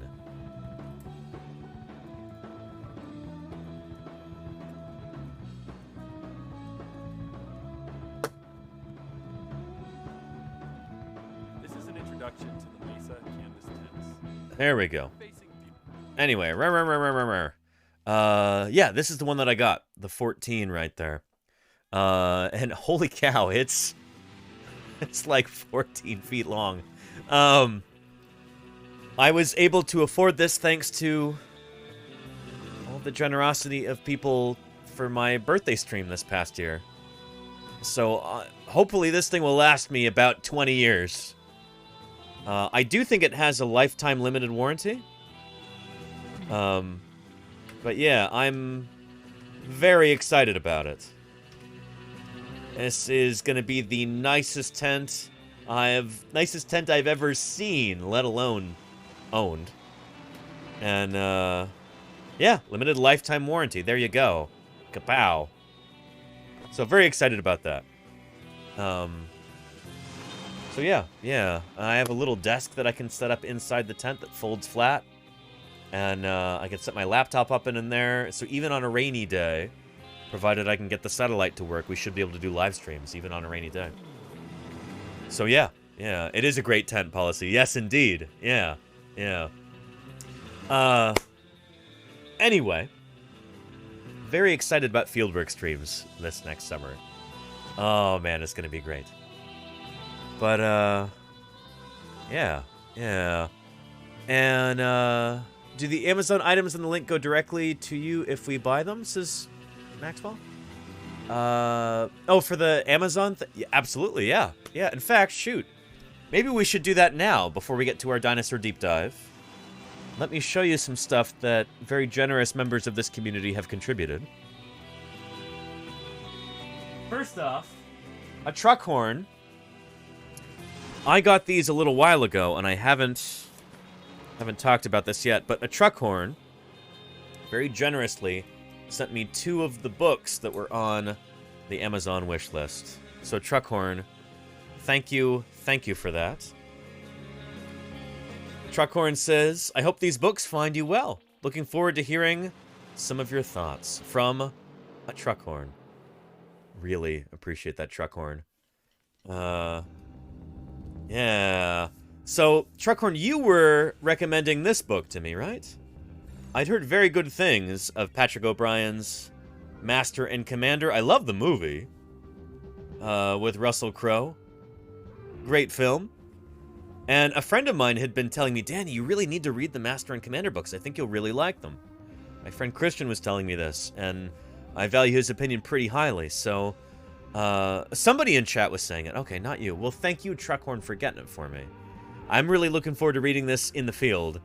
Maybe even earlier. I might start reading this one this weekend, though. This is something that I'd heard rave reviews for from other paleontologists and anthropologists and geologists on Twitter. It's called Footprints in Search of Future Fossils by David Ferrier. And, yeah, it's kind of a meditation, it sounds like, on how fossils are formed and what we are doing today as human beings that might show up in the fossil record possibly long after we are gone. So it's kind of, thoughts about how we are influencing the rock record today. Really looking forward to reading it. Thank you, Truckhorn. Really, really appreciate you for sending those to me. And really looking forward to reading this. I really appreciate your generosity. You know how much I love books, and this is going to bring me a lot of joy. So thank you so much, Truckhorn. Really. Now here, we've got these, which I think, interesting that these are 2 separate packages. I'm pretty sure these were sent by Travel the World. So Travel, thank you. Let's open these up. I think I know what these are. These should be some super glue, I think, for assembling our baby Triceratops skeleton, which is going to require a lot more glue. So yeah, let's have ourselves a look here. I need thinner scissors. Thank you. That'll do it. Use my nice scissors. Mail time. Yes, indeed, Lenina. Yep, feels like glue.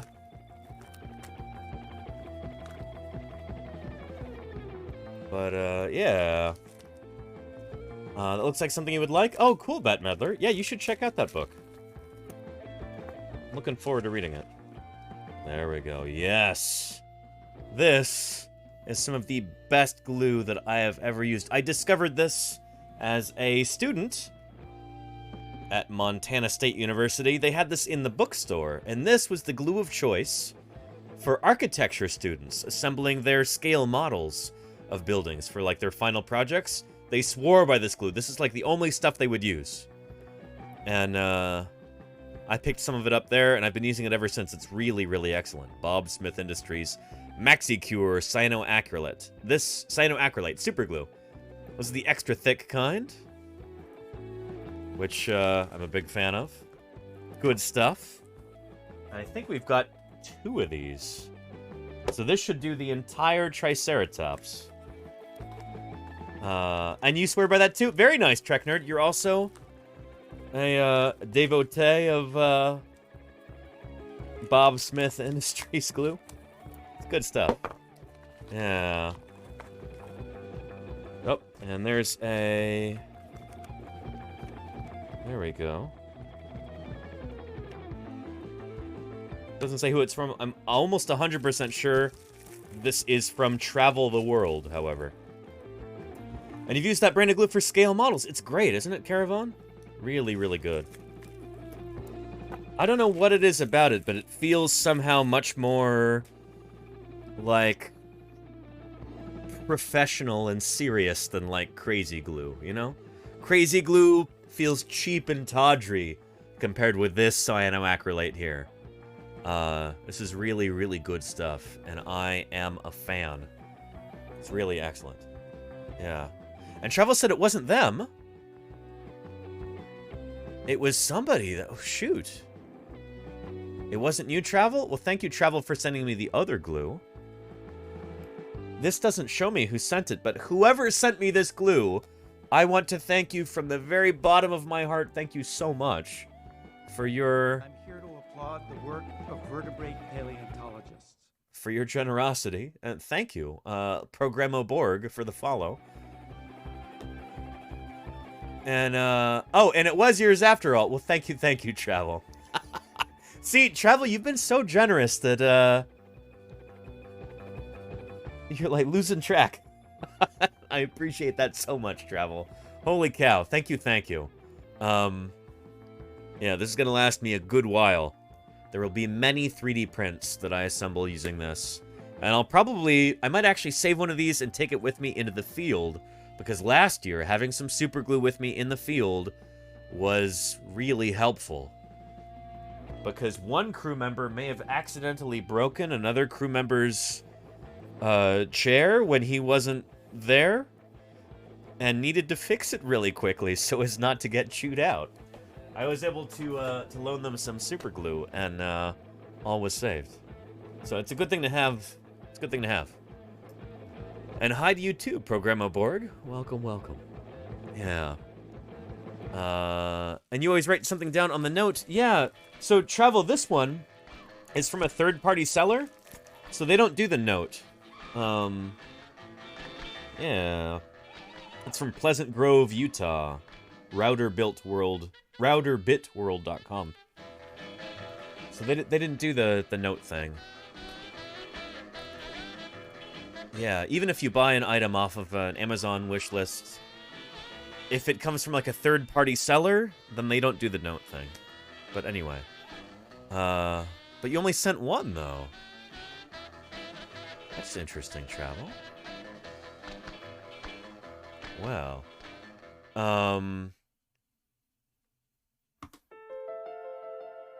Very mysterious. Well, whoever the mysterious sender of this second super glue is, I want you to know that I appreciate you. Thank you for all of your support and your generosity. And, I may not know your name, but I appreciate you nonetheless. Thank you. So, yeah. And could it be Lordy here? Is Lordy here right now? Where is she? There you are. Was that crew member you? No, I did not break another crew member's chair. Hey, I'm not gonna snitch. No snitching. Snitches get wounds. I don't want wounds. But no, I lent some super glue to another crew member there, Lordy. How are you doing, Lordy? Lordy, I'm so sorry you're not feeling well. I hope you'll be back up and running again soon, feeling like yourself again, and streaming soon, Lordy. But thank you for being here. It's good to see you. Yeah. Anyway, and I appreciate you too, Travel. Mystery gifter indeed. Yes. Anyway, if anybody here is not yet following Lordy, holy cow, are you missing out? She does crafting streams, sewing streams, cooking and baking streams for the sort of person who...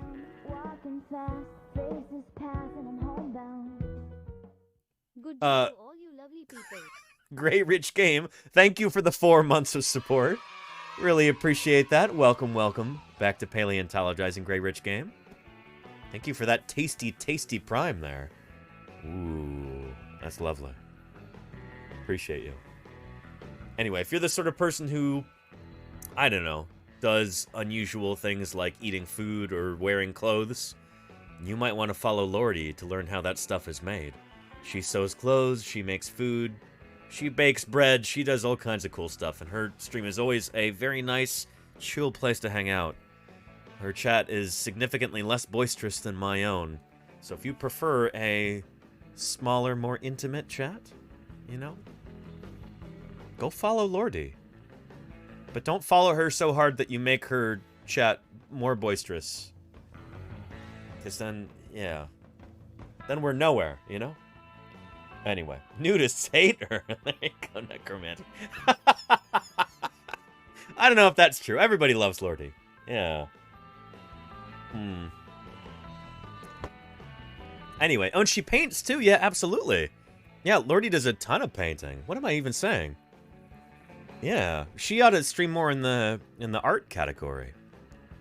Nudists and liquid dieters. Yeah. That's how much is that? How much overlap is there on the old Venn diagram?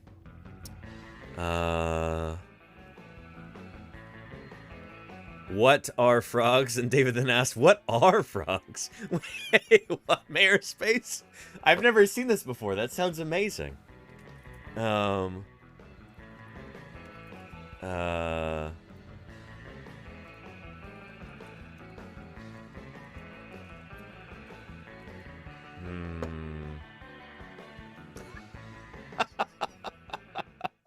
Wait, what? Okay, okay. Here, volume up.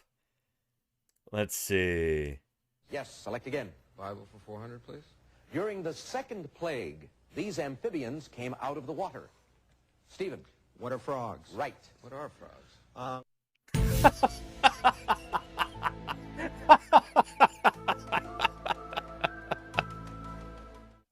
Oh, that's really good. Mayor of Space, that's wonderful. Thank you for bringing that up. I like that a lot. That did look like Stephen King, didn't it? That must have been Celebrity Jeopardy. Yeah, although I didn't see Sean Connery there. Yeah. Good stuff. Good stuff. Anyway. Back to our P.O. box and P.O. unboxing here. We've got... This is from somebody. What is this? I guess we shall find out, right? Got this at the P.O. box. Open this up. And...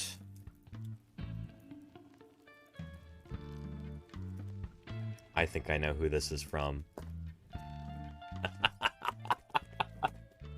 Ah, lovely. Travel the world. Thank you so much. Here.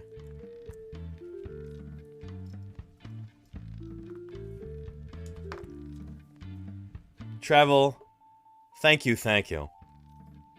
Travel says, hey, Danny, here is an Amazon gift card to help with the purchase of the generator, which you need for your dig. Thank you so much, Travel. Looking forward to seeing that dig from Travel the World. Thank you so much, Travel. That is brilliant, Travel. And wow, there's a box and everything. My goodness. Trying to think of how I can reuse this so it doesn't go to waste. But, oh man, look at that. Look at that. Oh boy. Holy cow, very, very nice. I appreciate that so much, Travel. Thank you. This will go toward the generator and maybe the maybe the fuel tank that I'll need for it, the gas can. Because that's going to be an extra expense, and I think you've more than covered that right there. So thank you so much, Travel the World. I appreciate that tremendously. Lenina says this community is the best. You're not wrong, Lenina. Absolutely. So yeah. And $50 if it doesn't say it? Travel the World. Holy cow. $50. Travel, that is extraordinary. Thank you, thank you. So we're going to be running a fundraiser here.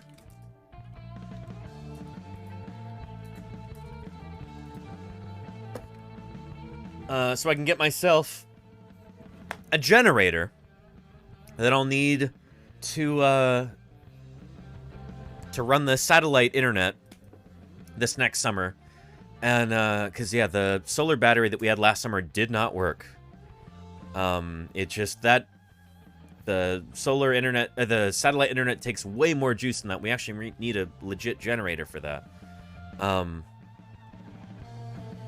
So, yeah, with this, I will have everything that I need to do fieldwork live streams this summer, provided that the satellite internet actually works as advertised. Which, I'm going to test it beforehand to make sure that it does. That's my last step before we set things up for this fundraiser. But yeah, the only thing that we really need before we can do fieldwork live streams is a generator. So I'm very excited about this. Travel, thank you for your contribution. I'll get a gas can for fuel for the generator with that, and whatever's left over, I'll use for the generator. So thank you, Travel. That is it's pretty excellent. Really, really appreciate that. Spectacular. Yes, indeed. Gotta generate that power. There you go, King Frederick. How you doing, King Frederick the 6th? Welcome back. Yeah. And, do I want to swap out the wording and keep the Stream Elements tip link in the fundraiser command?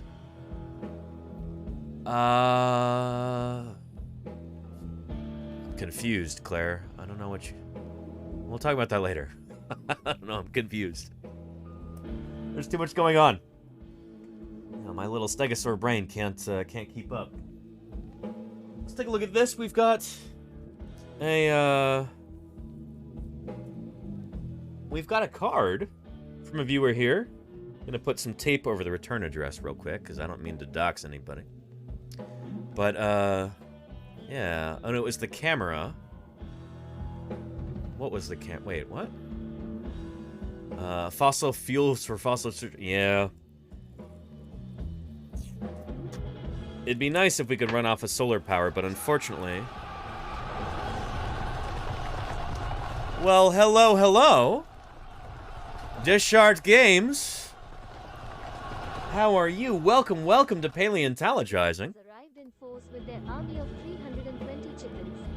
Hello, everybody. And welcome to Paleontologizing. Well, thank you. Katie Rose, Chai Kiss, KitKat3582, Vexil. My message up front. Try not to go extinct. Yeah, I'm zoning out.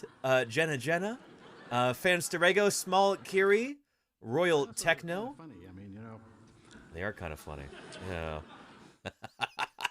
We didn't come here to fight with monsters. We came here to find fossils. Nunu VMAX, how are you doing? Welcome to Paleontologizing, everybody.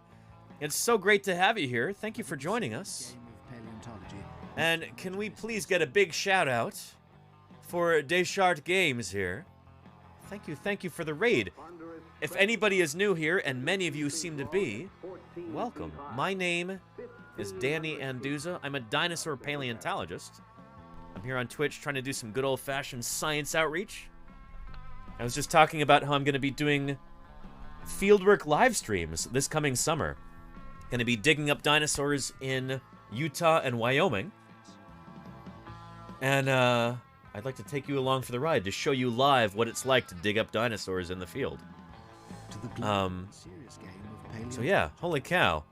And Descartes Games, thank you, Black Cat Plays. I appreciate that. Descartes Games, how was your stream? I hope it was phenomenal. Raiders, how was it?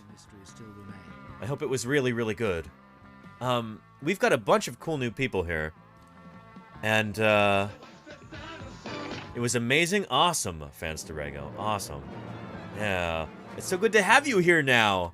Chai Kiss? Absolutely. Pretty fun and chill, says Kerrigan. It was chill, says Wimpwomp.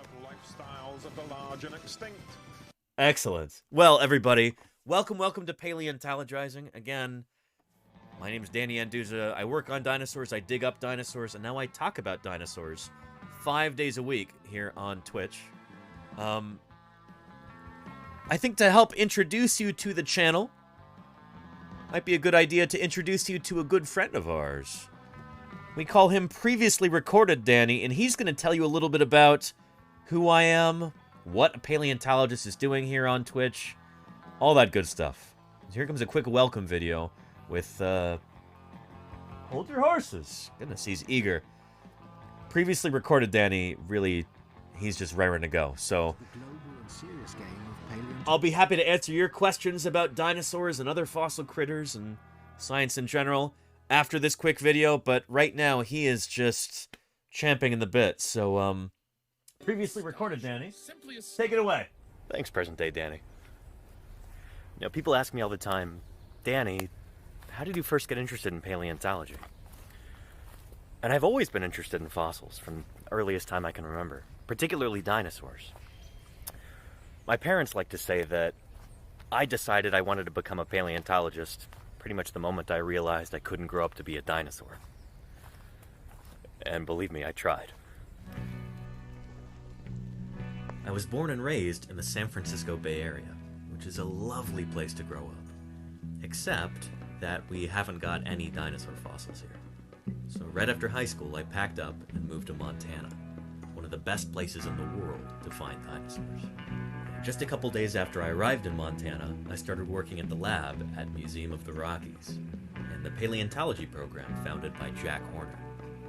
Jack's done a lot of amazing things in his career, but you may know him as the scientific advisor on the movie Jurassic Park. You consulted on that movie. I did consult on all those movies. And they said the guy, Alan Grant, was you. Yes. Yeah, well, fortunately, he didn't get eaten. But we wanted a credible resource that could back up several theories that we were sort of expounding. And one was that dinosaurs eventually evolved into birds. And even the word raptor means bird of prey. And that's something that Jack Horner believes in and could defend if necessary. And Jack Horner became our credibility. It was in this program that Jack built that I learned how to be a dinosaur paleontologist and how to think outside the box. I've done work at a number of other museums around the American West, helping to prep fossils, design exhibits, and educate visitors. I did a fair bit of eclectic fieldwork in various places, identifying and collecting early Cretaceous dinosaur tracks on the Idaho border, Sphenodontian fossils in the gravelly range of the Rocky Mountains, Cenozoic fishes in western Nevada, but most of my work out in the field was with Dr. Denver Fowler, who is now curator of the Badlands Dinosaur Museum. In all, I've worked probably a few hundred sites throughout the late Cretaceous of Montana, in the Hell Creek and Judith River formations, digging up dinosaurs. Lots and lots and lots of dinosaurs. And from time to time, that work has even garnered some media attention. Montana's news leader. 5 paleontologists are excavating what looks to likely be a new species of armored dinosaur. We found its head, we found parts of its armor and plates, and so it should be a new species. And much like my fieldwork, my research focuses on dinosaurs. I'm particularly interested in their behavioral functional morphology. All these bizarre anatomical features that certain dinosaurs had, I want to know what they used them for. Right now, I'm working on a study on spinosaurs. Alright, but don't ask me too much about that because it's still a project in the works and I can't give away too much just yet till it's published. But anyway, a couple years ago I realized that things were definitely headed downhill in Montana. So I packed up and headed back to the West Coast. And I've become kind of fed up with all the bullshit in academia, so I found myself another job. I am now a teacher in early childhood education. And let me tell you, it's been a natural fit since day one. Now, given that I get to design the curriculum, my students now know more about biology, classification, and the history of life on Earth than most adults do. I've been helping raise a new generation of young scientists. Then, coronavirus hit. In mid-March, when all the schools shut down in San Francisco, I started holding classes over Zoom, and we picked up right where we left off. 1, 2, 3. I love digging in the dirt with just a pick and brush. Finding fossils is my aim, and so I'm never in a rush, because the treasures that I see are rare and ancient things, like velociraptors' jumps or Archaeopteryx's wings, and all the kids who wanna see them lining up at our museum. I am a paleontologist. That's who I am, that's who I am, that's who I am. I am a paleontologist. That's who I am, that's who I am, that's who I am. That's who I am, that's who I am, that's who I am. That's who I am, that's who I am, that's who I am. I realized that I really enjoy teaching remotely. So back in May, I decided to try streaming on Twitch. And here we are. This is my passion, and now I get to share it with you. And what could be cooler than that? I believe that scientists ought to be public servants. Ultimately, it's our job not just to make scientific discoveries, but to teach the public about them. That's exactly what I want to do here. Now, because of COVID-19, this will be my first summer in almost 10 years with no fieldwork. I'm trying to look on the bright side, though. It's not all bad. At least I have more time for outreach. And I've got plenty of cool stuff to work on. And if you could throw some support my way by subscribing, I'd be incredibly grateful. So anyway, if you are new here, you should be pretty well clued in by now. And I'm glad you're here. I hope you're having a good time. Anyway, let's see what present-day Danny has cooked up for us. All right, present-day Danny, back to you. Well, thank you very much, previously recorded Danny. And of course, thank you even more to Descartes Games for that remarkable raid. Really, really appreciate that. Holy cow. And Nakiro O. Nakiro, thank you so much for subscribing. Welcome to the community. Enjoy those emotes. Thank you very much for the 100 bits. Thank you, Aaron Gray. Oh, the feeling is mutual, Aaron Gray. TV off. And Mytho Milk, thank you for the follow too. Welcome, welcome. Phenomenal. Well, shoot, like Lenina was saying right there, one of our wonderful moderators here, that video is a little bit old at this point. I made that back in the summer of 2020.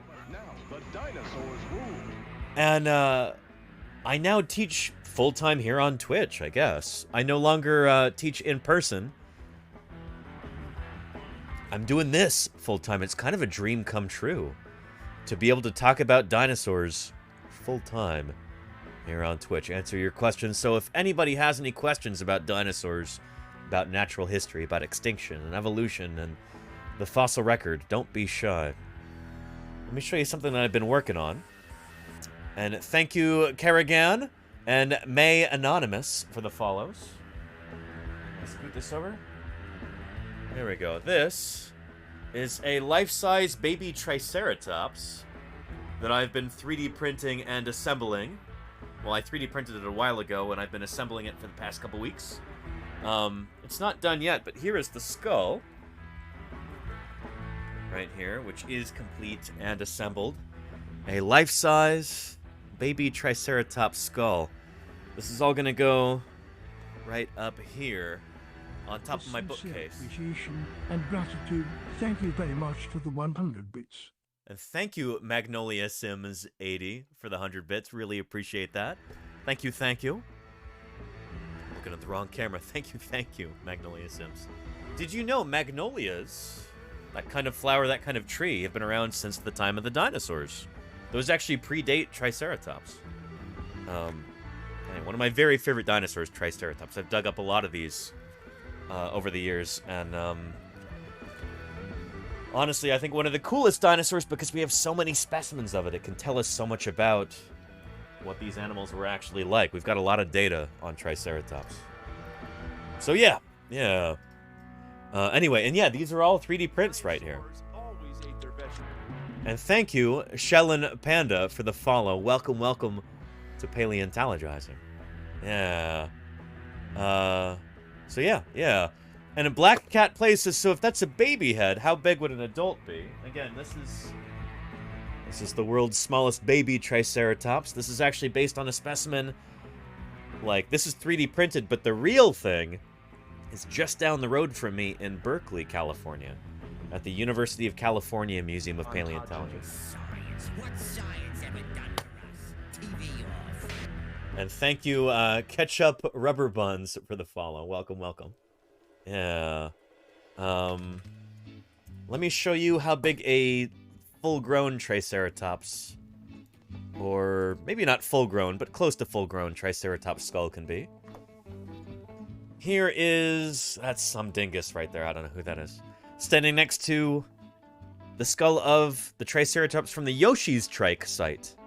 This is Museum of the Rockies specimen 3027. The Triceratops with the longest brow horns of any Triceratops. Holds the world record. They get big. So Triceratops has one of the biggest heads of any animal that ever lived. So, yeah. Anyway. Pretty big, right? Fantarstego? Fanstarego? Sorry. Look at those horns. I know, right? Yeah. This is actually a Triceratops that I helped dig up back in 2011. Yoshi's Trike is the name of the site in eastern Montana, Garfield County, Montana. So, yeah. There's actually, you can actually buy a plastic model of this particular dinosaur. It's really, really special, this specimen, the Yoshi's Trike site specimen, because once it finally gets described, once it gets published in the scientific literature, it is going to be a new species of Triceratops. There's only 2 valid species of Triceratops that are known now. This one kind of fills a gap in between them, because one of them evolves into the other over time. This is the intermediate species here with the really long brow horns. So Yoshi's Trike. I was on the Museum of the Rockies crew that helped dig up its postcrania in 2011. So, yeah. Anyway, Triceratops, they get big. They get very, very big. Let me find you a... let's see. Here's a... oh, Facebook. There we go. Here is the skeleton. It's a little wonky, actually. They didn't do a great job of mounting it. But this is at Museum of the Rockies. You can go see this now. The parts in brown are the parts that we actually have. The parts in white are the parts that are reconstructed. So, yeah. And Kelvine Queen says, I didn't even know there was more than one Triceratops species. Yes, absolutely. Yeah, let me show you. Let's see.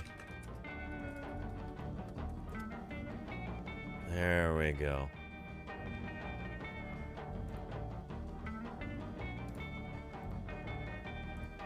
Throughout the Hell Creek Formation, we've got a lot of Triceratops. There have been something like probably between 500 and 1,000 different Triceratops that have been dug up over the years.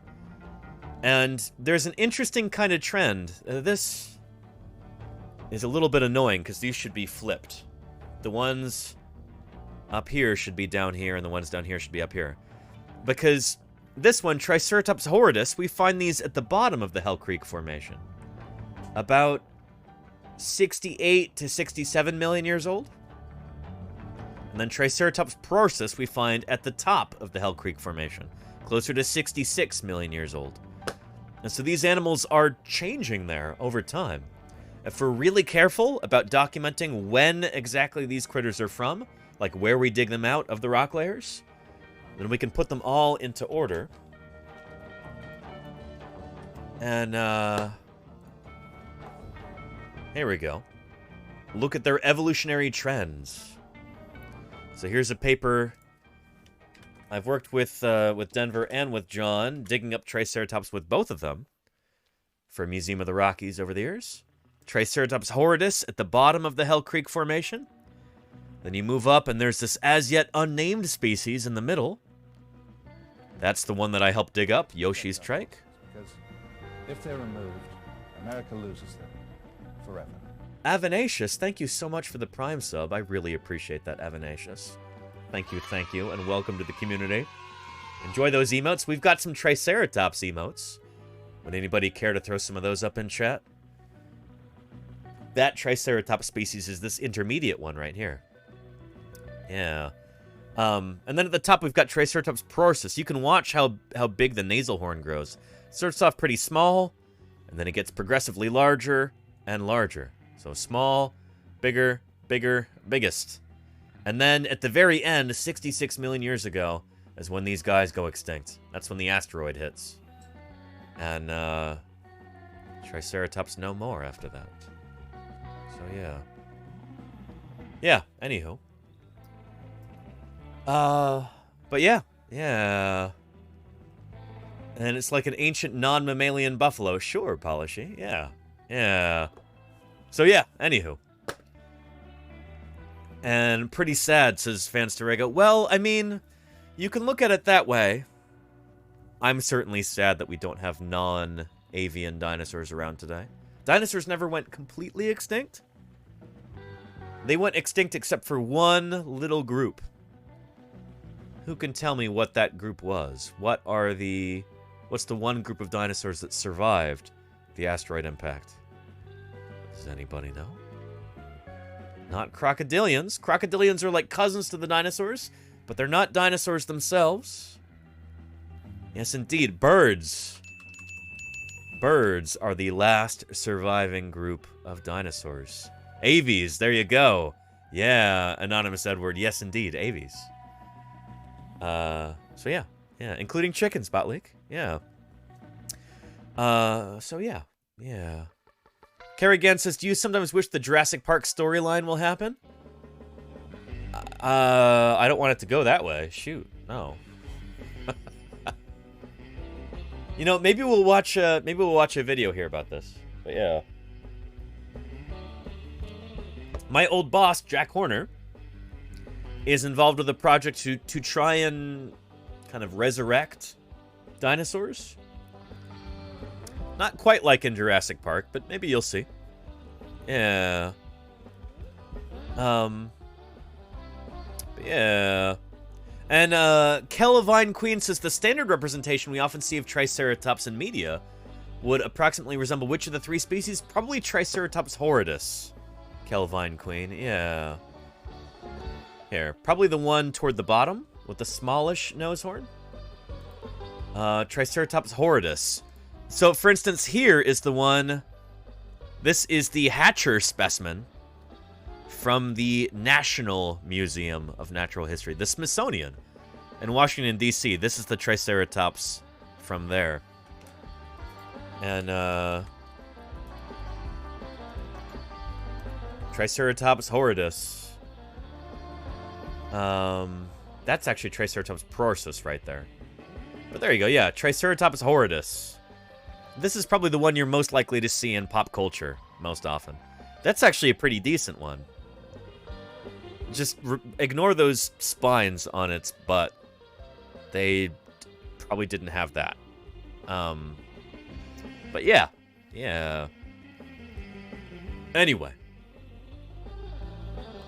Would you like to see a, since we just got a great big raid, would you like to see a video about some of the dinosaur stuff that happened at Museum of the Rockies, you know, where I used to work? Yes, please? All right, Claire. Yeah, well, let's do that, because we've got a bunch of cool new people here. You're really going to love this. In fact, yeah.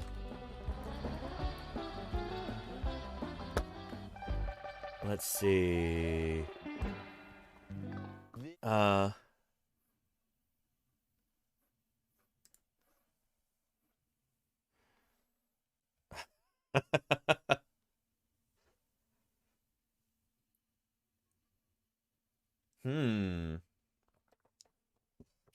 Anyway.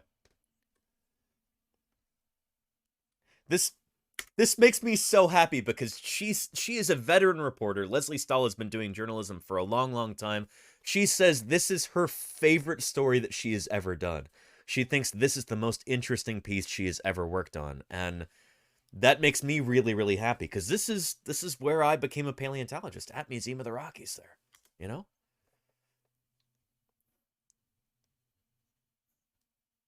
Yeah.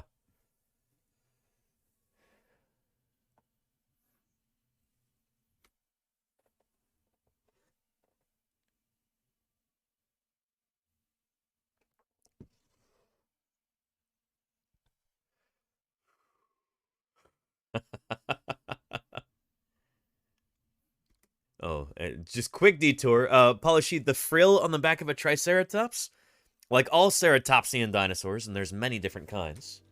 Yeah.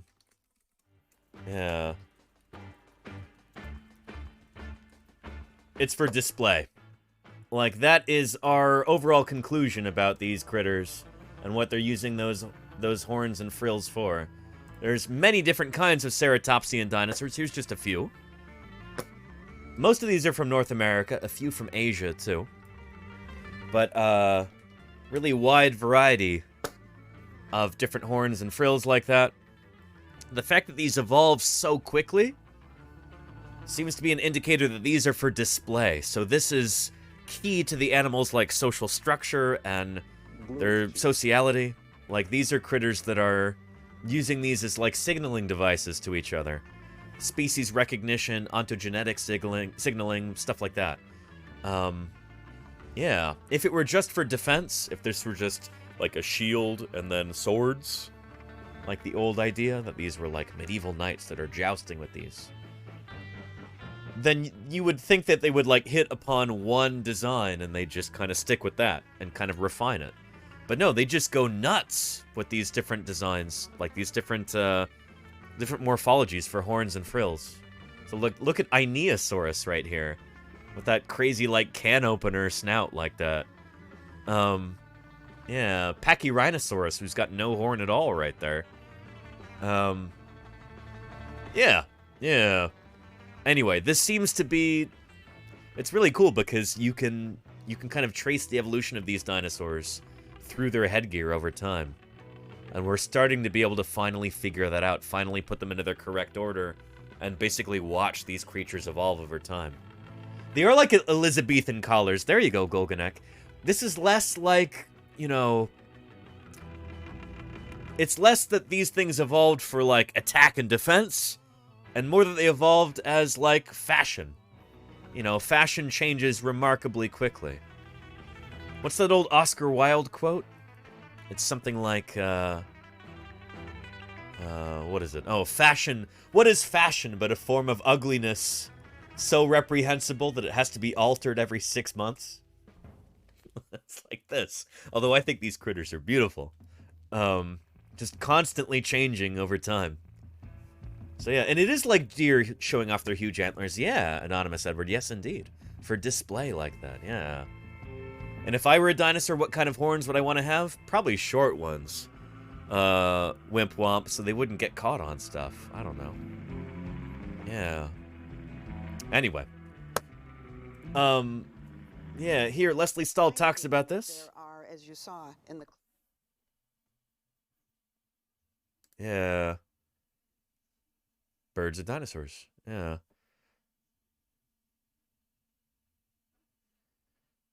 Anyway.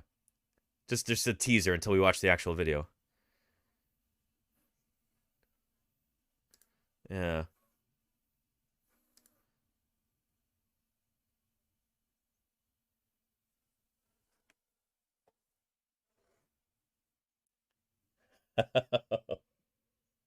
Hmm.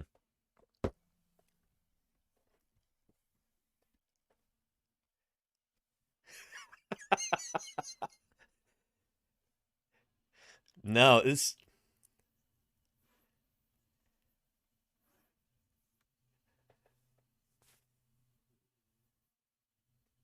Anyway, well, let's watch the actual thing now.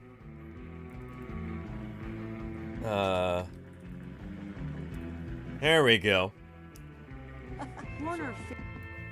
Here it is. Yeah. This is the museum that I used to work at.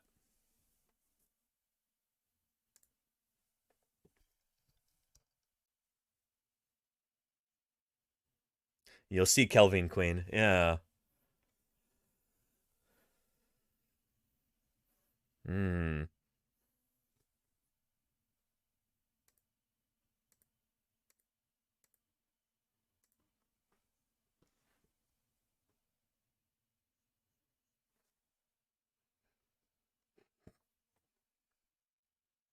Yep.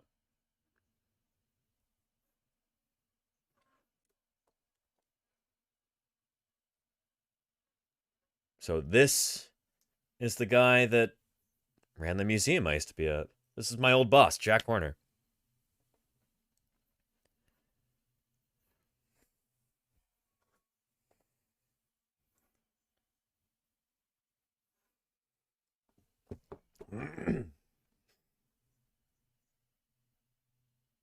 The whole dynamic. There you go, Kerrigan, yes.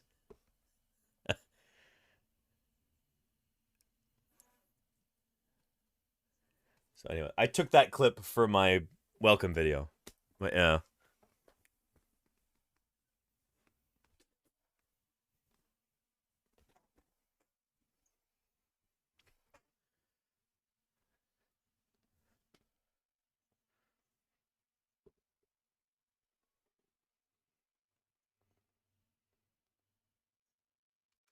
We were just talking about this guy earlier. This is Denver Fowler, my old crew chief here. And I love how, like, the producers, they're not... So the producers came out to Egg Mountain to shoot this sequence, and they weren't actually going to be doing any real work or anything like that, but they wanted some shots of people working. And so clearly they're like, yeah, just go ahead and shovel some dirt or something like that. And you'll see Denver never does anything halfway. He's shoveling like a madman here. Look. Now, Denver was my crew chief for a long time. He's from the north of England. And he always had a phrase. He had a mantra. They're like, nobody works harder than the crew chief. So it's like, if Denver is resting, we all get to rest. If Denver's working, maybe think about working.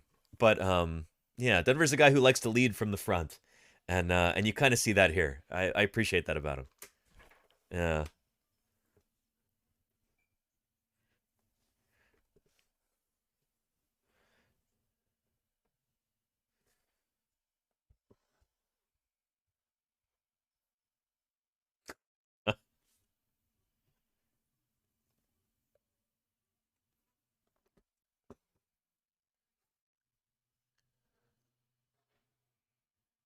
Yeah, so this is Jack Horner here, not to be confused with Denver Fowler. Denver Fowler, who was the guy shoveling, right? Well, there's Denver right there in the back. There's Liz. Liz is now married to Denver. They are now the Friedman Fowlers. Liz Friedman married Denver Fowler. Anyway, Denver Fowler is from the north of England. He's from a village called Disley, which I think is near Manchester there, Roger Kirk? Yeah. Yeah, anyway, Denver was my crew chief, as I talked about in the welcome video. We were talking about him earlier on this stream, actually. Denver Fowler, paleontologist. He is now curator of paleontology at the Badlands Dinosaur... There's me. They need to get some newer photos. I haven't worked with Denver in years. But anyway, yeah. So Denver is curator of paleontology at the Badlands Dinosaur Museum in North Dakota. There's a link right there. But, yeah. And the music is too loud? Let me turn it down a little bit. Sorry. And you're on the other side of the, Pyrenees from Manchester, so it doesn't count where he's... Oh, interesting, Roger Kirk. Okay. Huh. He's from Disley. D-I-S-L-E-Y, upstairs down. Here, yeah. It's a village in civil parish in Cheshire. Yeah. Anyway, Denver Fowler. Denver Fowler there. There's Liz Friedman Fowler. I think that might be Brian Baziak right there. Here's Holly Woodward, and here is Bob. Here's Bob. You will be meeting Bob later. Bob is a legendary character in the history of, well, in Museum of the Rockies lore. You'll be meeting him in a bit. But, and the music is too loud? Really? I didn't change anything. Why? Anyway, let's continue here. And who says he doesn't care why dinosaurs went extinct. Yeah. Was how they treat. Corner says make him a anyway, maverick. Here we go. But the finds he's made, including more T-Rexes than anyone else in the world, make him a legend. So you can tell me what these are. Oh my gosh. Are these teeth? Yes. Look at that. And not just any teeth, the teeth of the oldest T-Rex ever found. This little pocket right here in the teeth is where the next tooth sits. Dinosaurs replaced their teeth throughout their life, and T-Rex replaced all of their teeth every year. Here you can see the jaw. So, Gigantic dinosaurs attacking our boy! A dinosaur? What? it's Raunen. Thank you for the follow. And Jack's Facts. Once we knew only that they vanished. Hello, hello. Now we know the dinosaurs ruled the land longer than any creature before them or since. Welcome, welcome, Jack's Facts. How are you doing? Thank you for the raid. 23 raiders want to know more than that. And I really, really appreciate you bringing everybody here, Jack's Facts. How did your stream go? What were you talking about today? I want to hear all about it. It's Raunen, Riz from the Borderlands, and Royal Crusader. Thank you for your follows. Welcome to Paleontologizing. I was just about to show off this T-Rex tooth. Yeah, anyway, my name is Danny Anduza. I'm a dinosaur paleontologist here on Twitch. Trying to do some good old-fashioned science outreach. We're watching a video about the museum I used to work at, Museum of the Rockies. Here's my old boss, Jack Horner, right here. The, Sam Neill's character in Jurassic Park, you know, Dr. Alan Grant, is based on Jack Horner. So, anyway, yeah. Anyway, yeah. Oh, and very cool, Roger Kirk. Very nice. Peak District is just a few miles from where you grew up. Very nice. Yeah. And yeah, so just like sharks, Tyrannosaurus, and just about every other dinosaur that had teeth would have replaced their teeth all the time. Maybe replaced all their teeth about once a year, actually. This is my cast of one of B-Rex's teeth.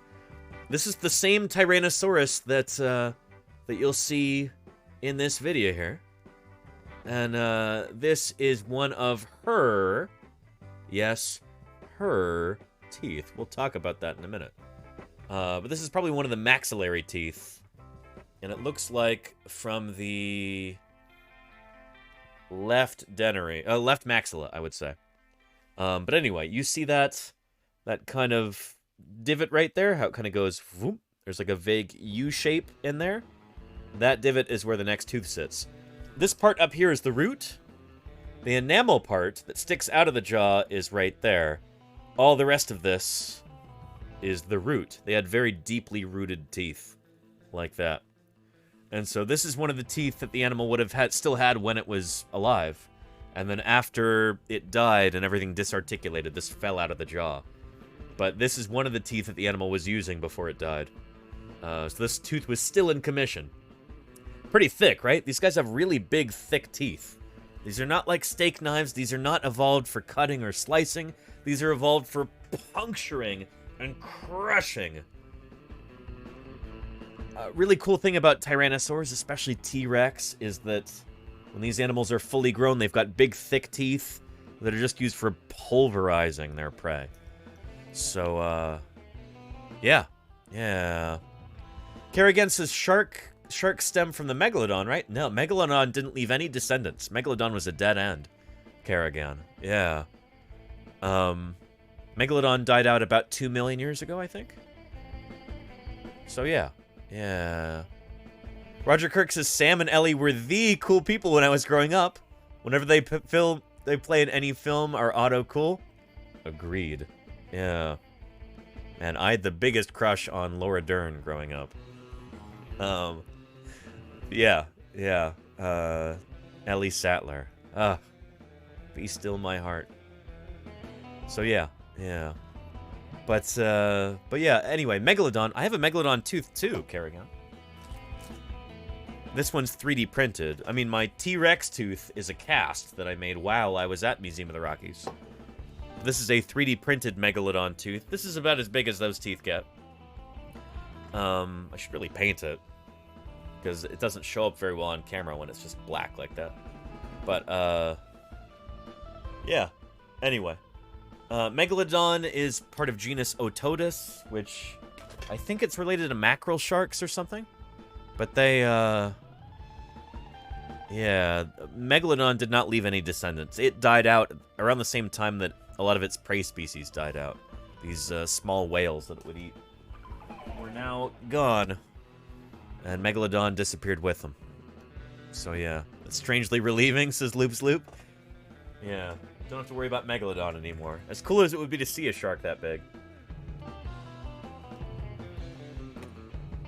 And we are going to do some ARC streams, Royal Crusader, when I... Nivi, thank you for the 4 months of support. Really appreciate that, Nivi. Thank you for your support. And Amundo, thank you for the follow. What's that I hear? What could that be? Dinosaur. Good hearing there, Amundo. Thank you for the follow. Welcome.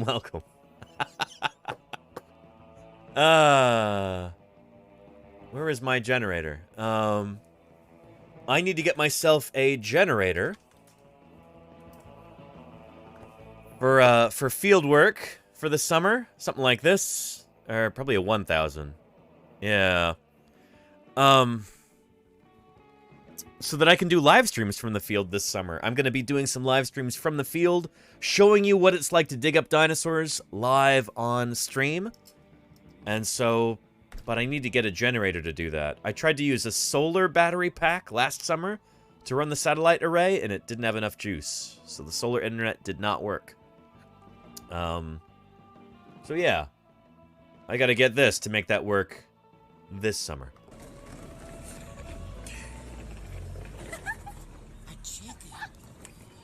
And as Daft Staff, thank you for the follow. Welcome to Paleontologizing.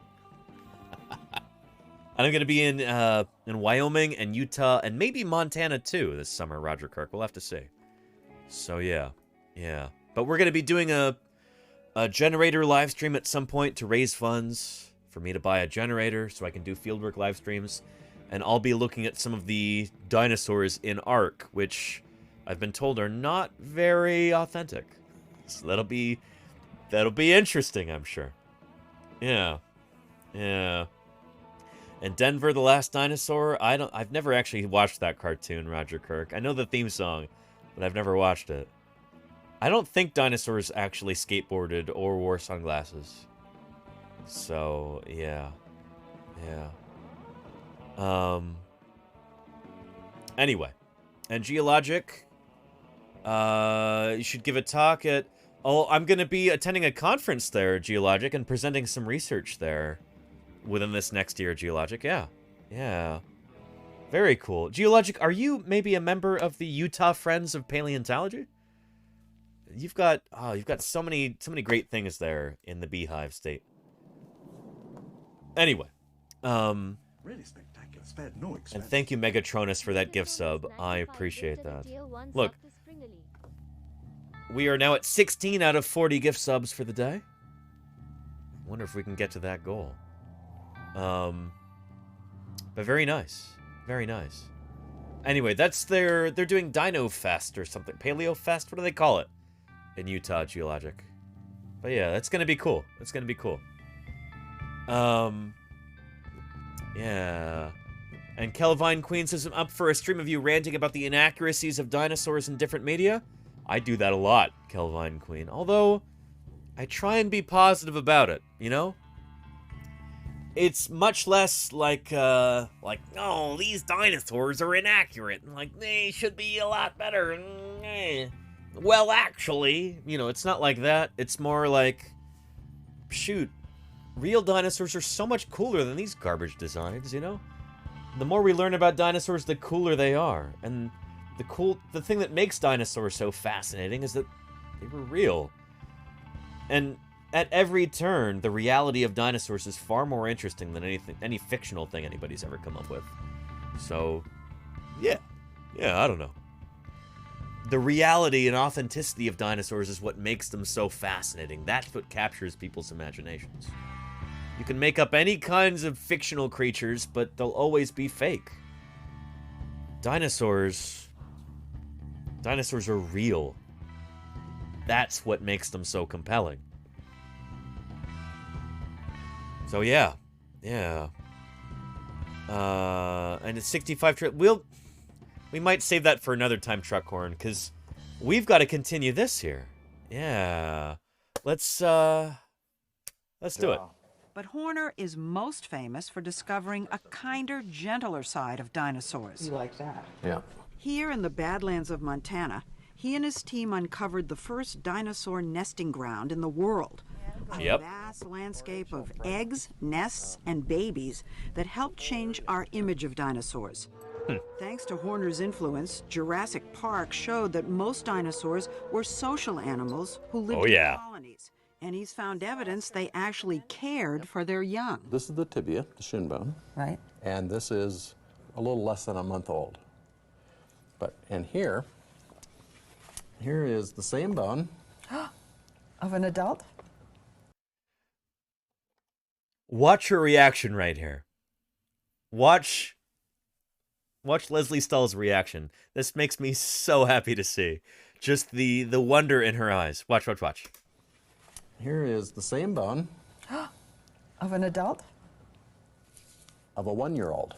A 1-year-old? Horner figured out. It makes me so happy. I know we always pause on this anytime I show this video, but holy cow, yeah. That's the thing. Dinosaurs, that's why they're so good at capturing our imaginations, is because they're real. And the reality of dinosaurs is so much more fascinating than anything that anybody could make up, you know? Yeah. Rapidly growing baby dinosaurs couldn't walk at first, meaning that their parents were bringing food back to them in the nest, like birds. His discoveries lent support to a then controversial but now widely accepted theory. Universally accepted, pretty much. Gave rise to modern birds. Yep. Yeah. If a little kid today studies all this in school, and they look up in the sky and see a bird and turn to... All right, I'll see you, Kelvin Queen. Thank you for being here. I hope to see you again.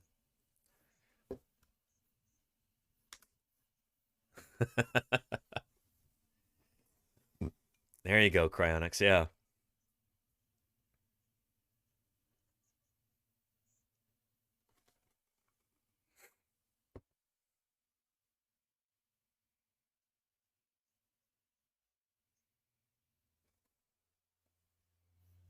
Yep.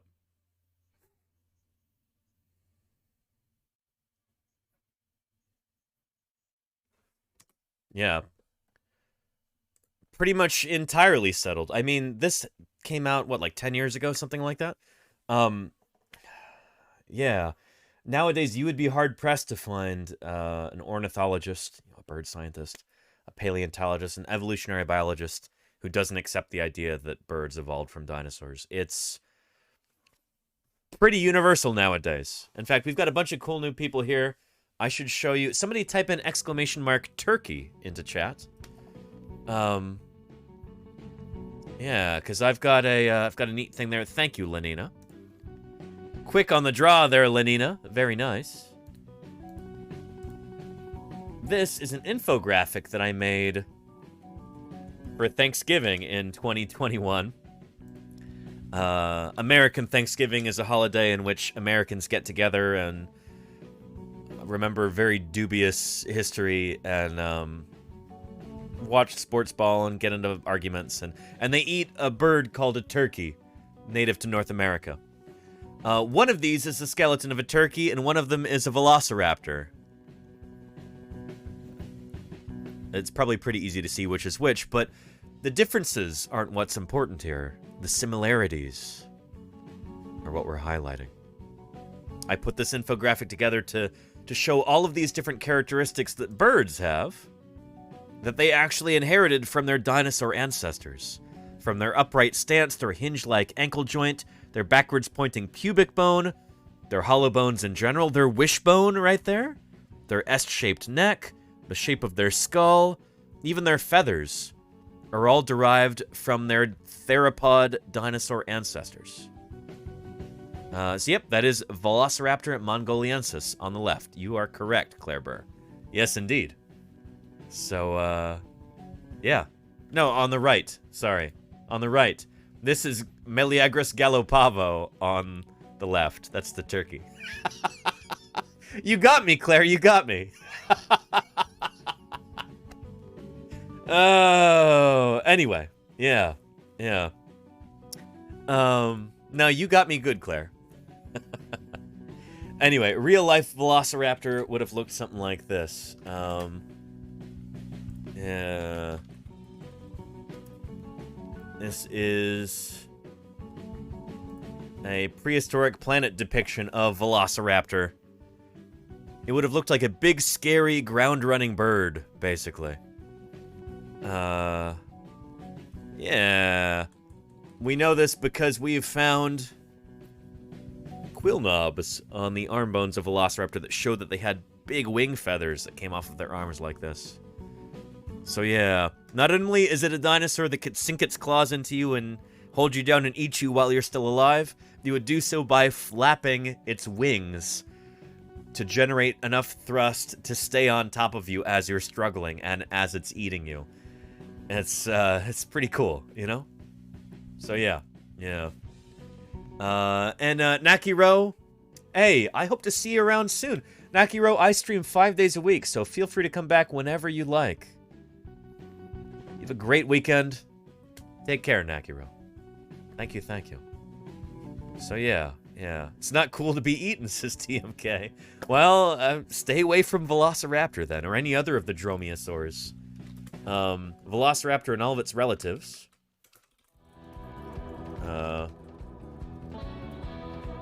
Dromaeosauridae.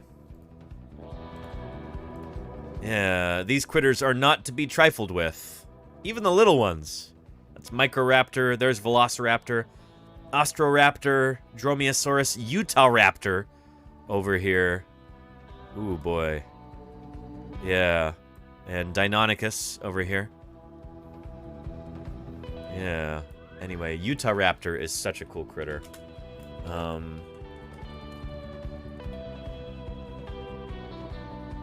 Yeah, here's a lovely illustration of Utahraptor going after this poor ornithopod dinosaur in a mud pit. A bunch of these animals were all preserved in the same place. The Utahraptor Mega Block, which I got to see back in October in Utah. Yeah, anyway, you would not want to get mixed up with these animals. Yeah. Anyway, let's get back to our video here before I get too sidetracked. Is largely life on Earth.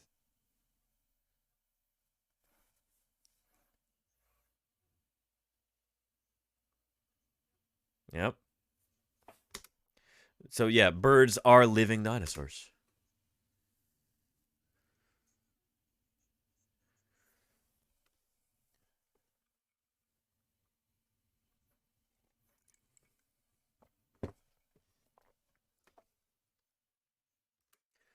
Before we get into Mary Schweitzer, W.M. Steadbot asks a really good question here. So that's worth a sidetrack there. Steadbot says, in the scheme of evolution, how does becoming fat and inoffensive like a turkey make for a more successful species? Ooh, Steadbot. Great question. There's a few ways I can answer that. For one thing, the enormous turkeys that you see on the Thanksgiving table...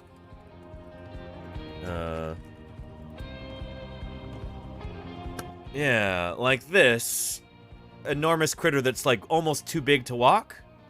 That's not what a wild turkey would be like. That is a human creation. Through like specialized breeding, people have bred turkeys that are so big and meaty that they can barely even walk. It's pretty ridiculous. Yeah, and so usually they look, well, these are all like wild turkeys that they're showing. Thanksgiving turkeys, like the one that gets pardoned by the US president every year. Those are white. Domestic turkey. There we go. Yeah, they look like this. And they've been bred particularly to be really, really big and beefy, and yeah, wild versus domestic. The domestic ones tend to be a lot fatter. Wild turkeys, if you've never encountered them before, can be pretty fearsome, actually. Yeah. So, let's see. Let me try and find you some evidence of that. Where was this? Gerald the turkey.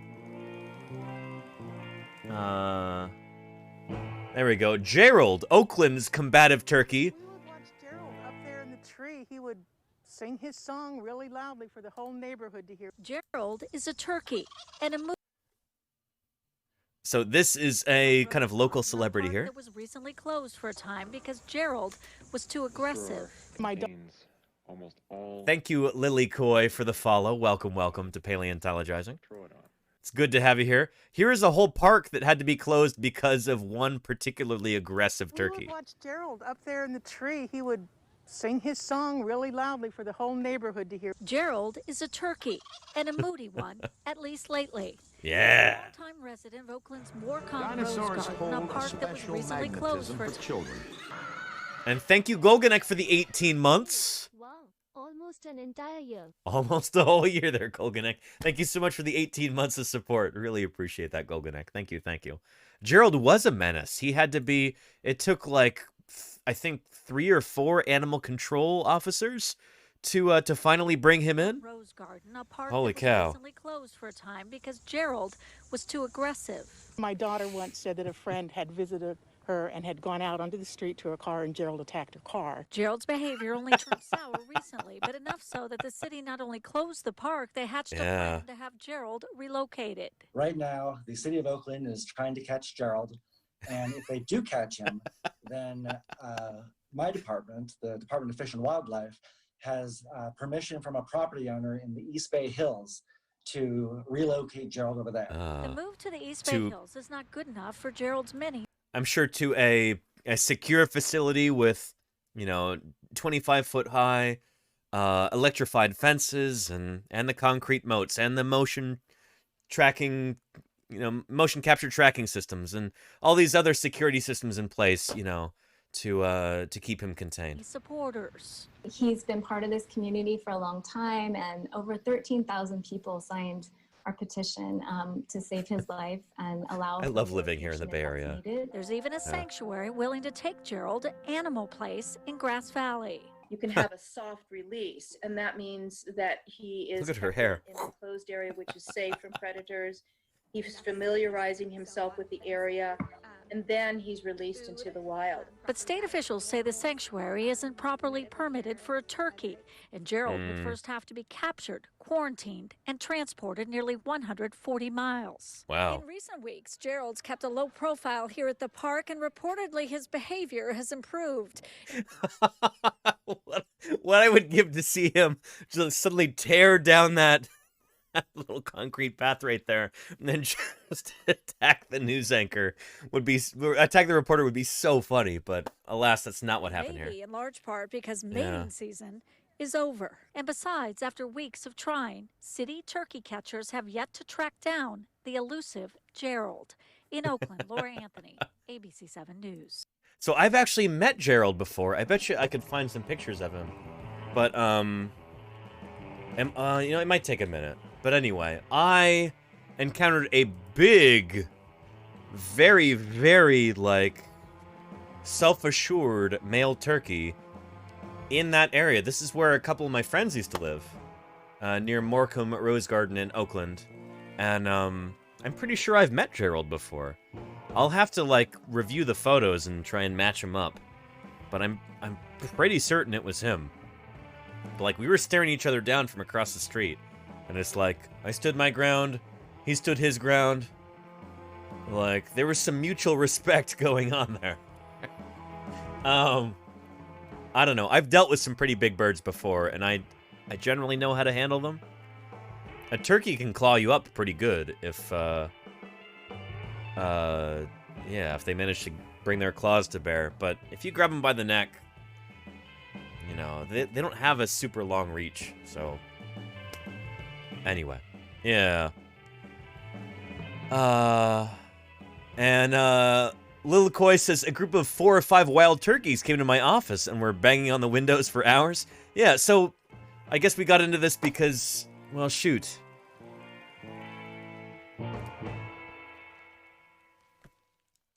Turkeys can be pretty aggressive. I know a lot of people think of them as being really big and fat and stupid and inoffensive, but... man, wild turkeys can really hold their own. Any large bird that lives on the ground is going to tend to be pretty aggressive. The ground is a dangerous place. Birds evolved to be able to fly away if they ever encounter any trouble. That's their first step. If they feel threatened, they fly away. So any bird that doesn't do that has got to be really tough, The ground, that's a bad neighborhood. They got to be tough. So whether you're talking about turkeys, roosters, whether you're talking about Canada geese, whether you're talking about cassowaries, these are birds that, holy cow, they need to be tough. G-Bun, thank you for the follow. Welcome to Paleontologizing. Good to have you here. Thank you. Yeah. So yeah, let me catch up to chat. Do not underestimate the turkey. No, do not, Claire Bray. You're right. Yeah. Puffins and penguins? Well, yeah, puffins can fly really well. Penguins can only fly in the water. They don't encounter people very often. But yeah. Ostriches, emus, cassowaries. There you go, Jody Fish, yeah. Cockapos exist in a world without predators, Claire Burr. Or they evolved in a world without predators, so cockapos are probably not a great example. Even though they do live on the ground, though. Yeah. Yeah. And G-Bun says, I've never seen Paleo Twitch before.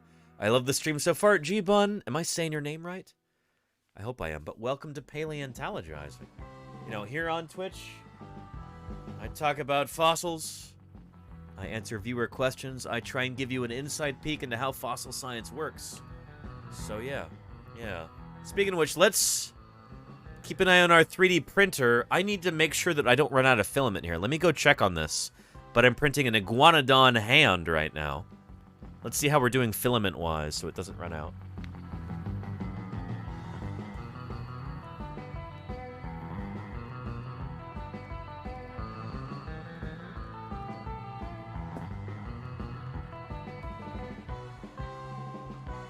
Yeah, we are doing fine. There's enough filament there on the spool.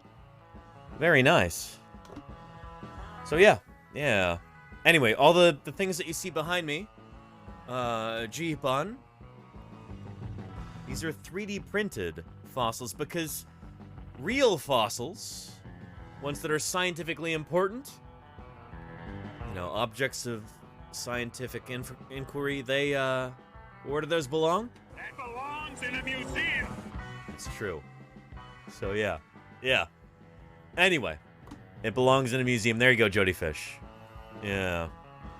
And, living dinosaur. it is a living dinosaur, as peacocks are living birds, and they are living dinosaurs, as we've been discussing. So yeah. Thank you, G-Bun. Welcome to the community. It's good to have you here. Yeah. And Royal Crusader says, do you just use 3D models from online, or are these 3D scans? Some of these are 3D scans, yeah. So like the one that I'm, If they're removed, America loses them forever. And holy cow, G-Bun, thank you for the support right there. I really appreciate that. Welcome to Paleontologizing. Welcome to the community.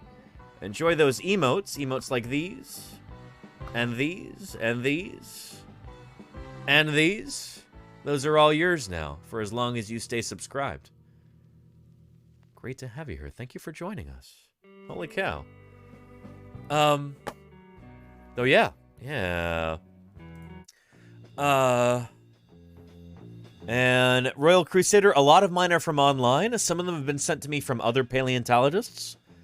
And some of them I've actually scanned myself. So like this baby Triceratops right here, I actually made that by scanning the original fossils myself and then generating a 3D model, you know, modifying it a little bit for 3D printing. Get rid of the artifacts and stuff and then 3D printing it.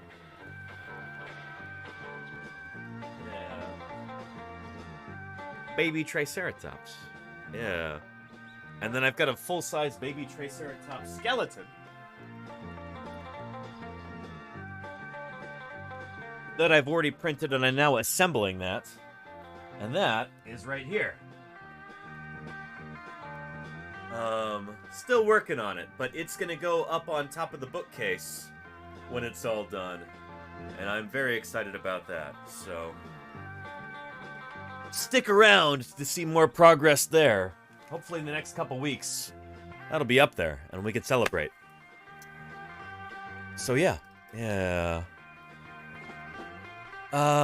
I've never dug in Colorado, Royal Crusader. I've dug in Montana, Nevada, Utah. I'm going up to Wyoming this next summer. But never in Colorado. Not yet. Yeah. Someday, maybe. Someday. Yeah. Anywho, let's get back to this right here.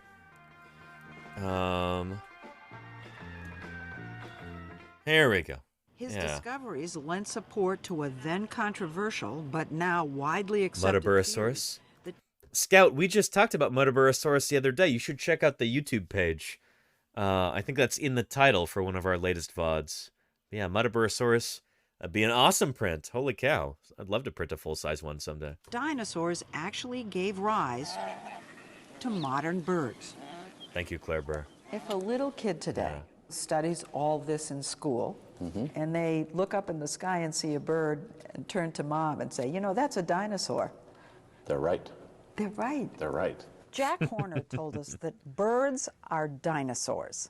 Do you agree with that? Absolutely. Sean Carroll is a professor of molecular biology and genetics at the University of Wisconsin. So really, dinosaurs never went extinct. Dinosaurs never went extinct, but we all think they did. And there was an asteroid event that took out a lot of life on Earth, including T-Rex and all the most famous dinosaurs. But this other group, what we call birds, made it through. And of course, there's birds are the only surviving group of dinosaurs today. So strictly speaking, dinosaurs never went completely extinct. There is one group left, and yes, indeed, catbird, Kate, birds are dinosaurs. Love those emotes. Yes. Yeah, and how you doing, Epica Sam? Welcome, welcome. Good to have you here. Yeah. And Mommy Does says, today the little guy exclaimed to me that he wanted to go outside and dig up dinosaur fossils. That's pretty awesome, Mommy Does. Sounds like you've got an aspiring paleontologist on your hands. Good work. Very nice. There's thousands of species of birds still around today. The dinosaur-bird connection is largely settled now, but that hasn't stopped Horner from using unusual means to make unusual discoveries. And he's found the perfect partner in his protege, Mary Schweitzer, a professor at... There we go.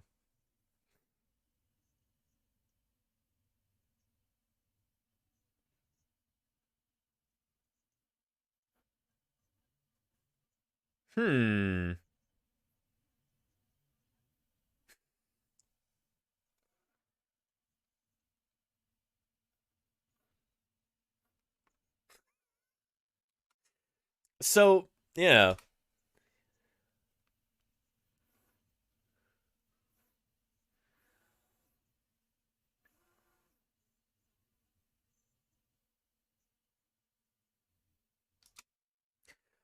So, yeah, it does actually work. You can actually stick your tongue on a bone and it will stick. But this is not, you know, it's kind of a parlor trick, you know? When I was in the field and we would have, like, VIP donors who would come out to visit us, because they really wanted to, like, you know, sometimes we would have wealthy people who would come out and their kids really want to see a real-life dinosaur dig and meet real-life dinosaur paleontologists. And we'd invite them out. And in exchange for, like, giving them kind of a VIP experience, they'd give us a little bit of funding in return. You know, a couple $1,000 or something like that. Which is, like, that goes a long, long way for us. Holy cow. But that was always one of the tricks that we would pull out. It's like, here's a piece of dinosaur bone. Stick your tongue to that. And see if it adheres, see if it sticks. And nobody ever forgets that. It's a very, like, hands-on, kinesthetic thing. That's unforgettable when that happens. And they will go home and they will tell their friends and family about that. This is not how we identify bones in the field as paleontologists, but it is a thing that works. Like, it happens, and it's a neat little parlor trick, you know. So, yeah. Yeah. And isn't that a little gross, though? It's just like licking a rock, Epic of Sam. I mean, yeah, it's not dirty, you know? Yeah. You know, in the field, I would, you know, clean my hands with sand and stuff like that. You know? Yeah. And the saliva doesn't ruin the bones? No, Wimp Womp, it does not. We'll talk about that in a minute. But yeah. It's not dirty, it's rocky. There you go, Valiant Cheese. Yeah. And awkward if it's a feces fossil. Yeah, we call those coprolites, Royal Crusader. And, you know, that's been in the ground for tens of millions of years. It's turned to stone, you know? It's not gross anymore. It's been there a long, long time. So yeah. Anywho, back to this. Yeah.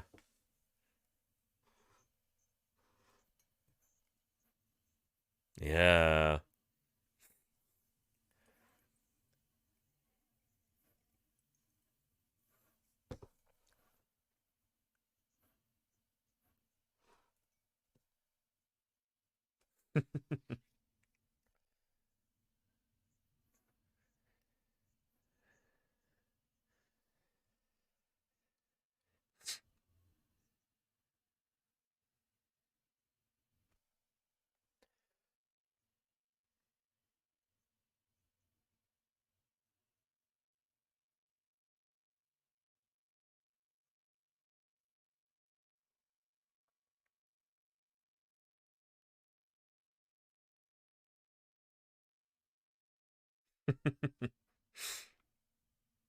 Watch.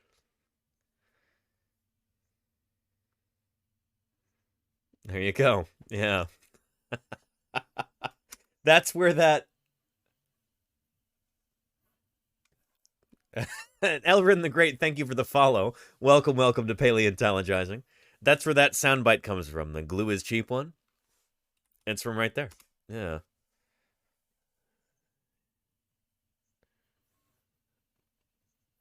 Yeah.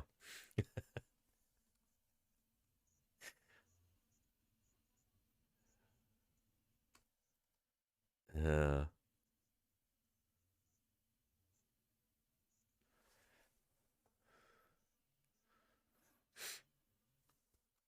So this is Bob Harmon right here. And I know I say this every time we watch this video, but it rings true. Bob Harmon, how can I describe him? Oh, shoot, I know how. Have any of you here ever seen the film, let's see,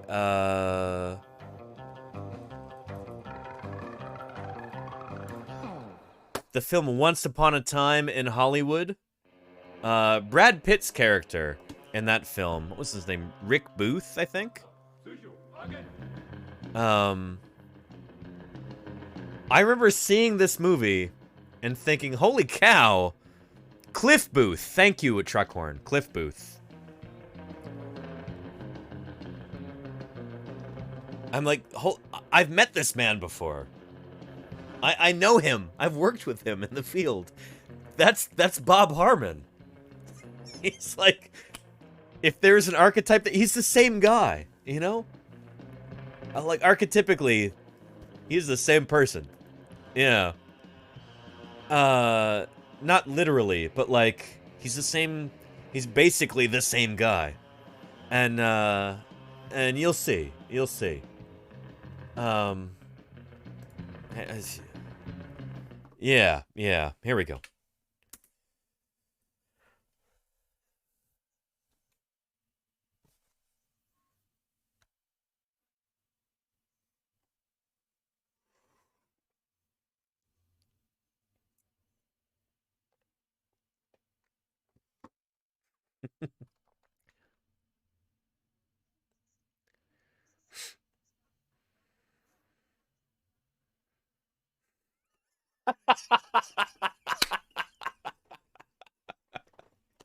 Oh, boy. Bob Harmon, ladies and gentlemen. Bob Harmon.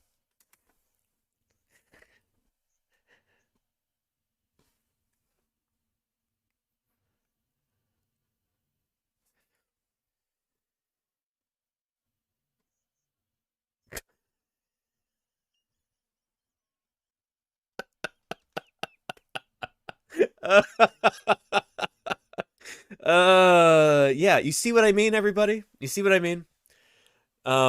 Yeah, same personality, same, like, you know, devil-may-care kind of attitude. You know, yeah, that's Bob. Yeah, there you go, Nerdin. Exactly, exactly. You see what I mean? Yeah. That's Bob, just explains everything, yep.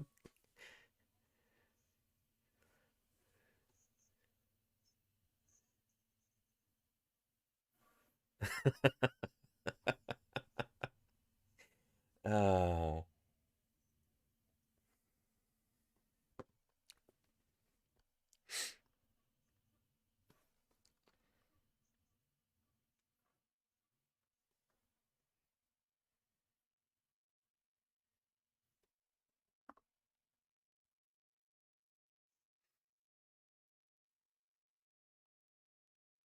Yeah. And it's not called a cast. Like, this is the one big error here that really rankles me. And, like, that's a testament to how wonderful this is as a news broadcast. They got, like, everything right, except for this. They call it a cast. It's called a jacket. A jacket is what we make when we're,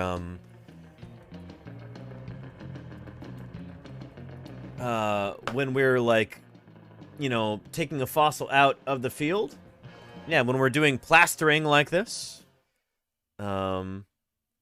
Here we go. Here we go. Can provide valuable information about how the bones were deposited. Plastering. So we make a plaster jacket. The jacket is the After protective a bone cocoon. is discovered in the rock, the top surface is uncovered, just enough so that the aerial extent of the bone can be seen. The bone is then pedestaled so that a protective plaster jacket can be put around the bone. Plaster Here, jacket. the large femur is Yeah. ready for jacketing. Layers of damp paper towels are placed over the bone as a separator to protect it from the plaster. Strips Yeah. of burlap are soaked in plaster of Paris It's and squashed placed over the completely bone flat. and rock. to The form- bone wall is so thin, it's about the same dimension as the wall of a dirter. A dirter is one of those things you get at the end of the paper towels, the cardboard thing in the middle, you go dir in it. Well, that's what this thing is like. There you go, Smurfosaurus. I believe it's already been 9 months. 9 months already, Smurfosaurus. Thank you for your ongoing support. That means a lot to me. It really does. Yes, indeed. Dur. Yes, indeed. That was paleontologist Kevin Padian talking about the very thinness of pterosaur bones. They're very thin bone walls. This is paleontologist, Utah State paleontologist Jim Kirkland talking about plaster jacketing. Towels are placed over the bone as a separator Yeah. to protect it from the plaster. Strips of burlap are soaked in plaster of Paris and placed over the bone and rock to form a jacket. After Yeah. the plaster has hardened, the pedestal can be undermined and the jacket flipped over. The same process is then used to seal the bottom of the jacket. I like that they didn't actually film the flip, because the flip is like the most... Oh boy. Hopefully all of you will be able to see this firsthand over the summer. In June and July and August this summer, as I'm there in the field digging up dinosaurs. Hopefully we can show you this whole process live here on Twitch as I live stream from there in the field. But yeah, it's called a jacket. It's not called a cast. It's called a jacket. Yeah.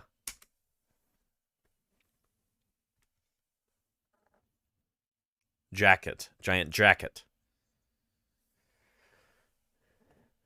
Oof.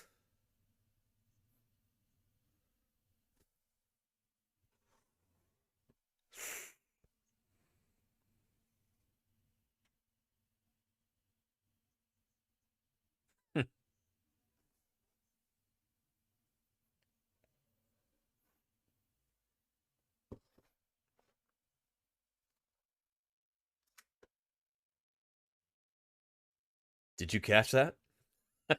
Especially new folks. Did you catch that right there? Holy cow. Yeah. Seriously, yes, Kerrigan. Yes, indeed.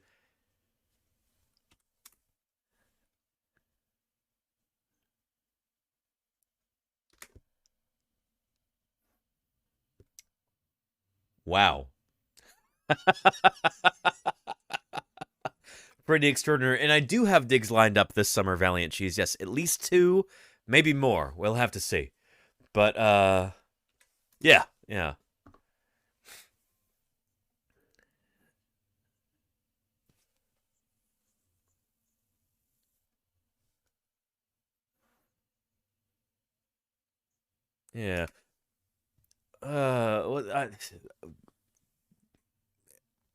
So this was put together, well, 10 years ago. So Leslie Stahl, she uses the word gender when really today we would say sex. But anyway, gender is a human construct, and that's important to state here.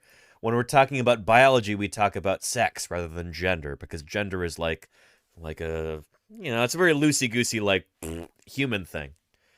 When we're talking about biological sex, that's different. And so, yeah, anyway, it's the only time that, as Mary Schweitzer says here, listen to this little exchange right there.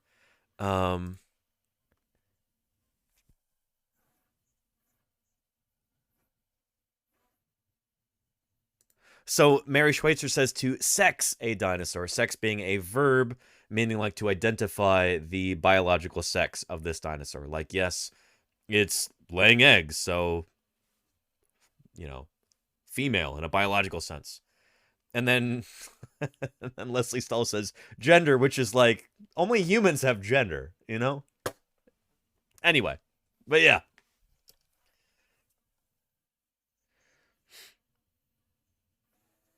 Yeah. Very cool.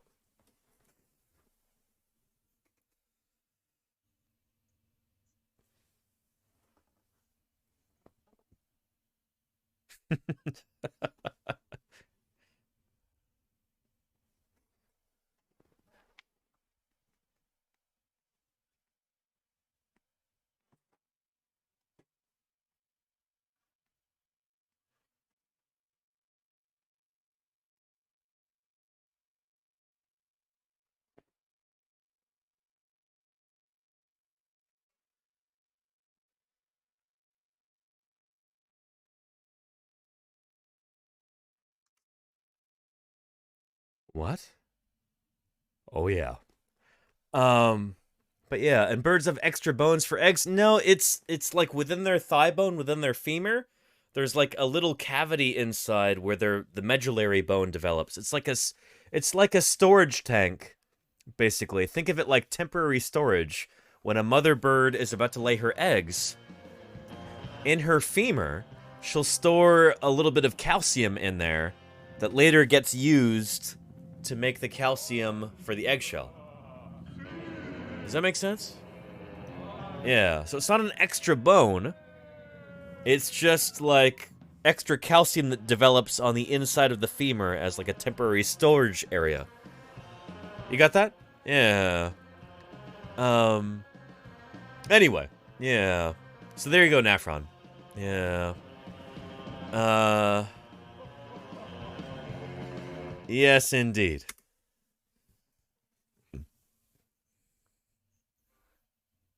That's nuts.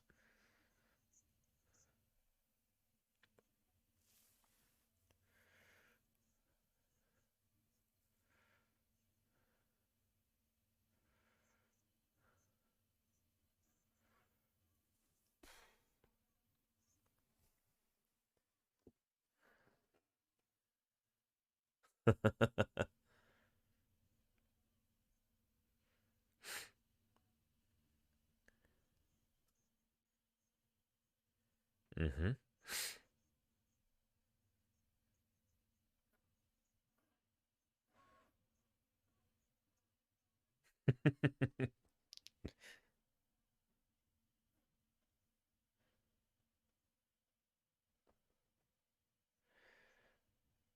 Yeah. Very cool.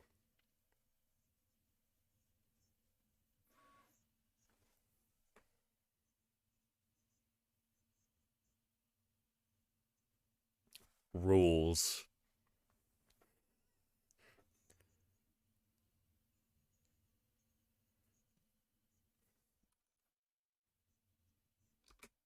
And the journal Science, this is one of the two huge journals for paleontology. There's Science, and there's the journal Nature. The journal Science and the journal Nature.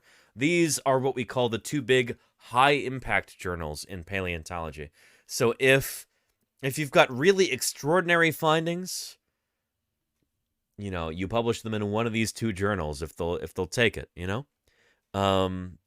Anyway, yeah. Anyway, the way that it works in science, like when you're an academic, when you're a paleontologist, you know, working like a traditional academic job, is that like if you manage to get a paper into one of these two journals, either the journal Nature or the journal Science, as a graduate student, it's like suddenly your profile goes up, your star rises a lot. You're much more likely to get a job if you've got that on your resume. Which I think is a little ridiculous because, I don't know, they have published a lot of garbage in the past, both of these, especially Science. But, well, Nature too, for certain. But, anyway. But there's a lot of good science that makes its way into there too. If it seems really important, it'll make its way into one of these journals, maybe. Does that make sense? And they are both paywalled, Gimpleg. We need a soundboard effect for that, because, you know, both of those sound way too positive. You know, we need like a or something like that. A sad trombone. There you go, Lenina. Yes. I need to I need to put that on the soundboard. I run out of number keys here on the keyboard. I need to put them on my Stream Deck. But anyway, this is like legit science that seems to have made its way into the journal Science. So yeah. Yeah.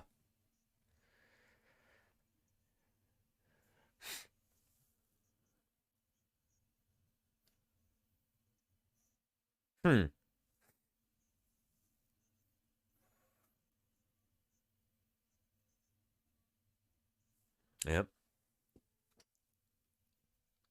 I think this is Brachylophosaurus. That might even be samples from Super Duck from up in Rudyard, one of Liz Friedman Fowler's specimens. But, yeah. And Carrie, again, I hope to see you again soon. I stream every weekday, you know? So now that you're following, I hope to see you again in stream sometime soon. Anyway, you have a wonderful weekend. I'll see you later. Yeah.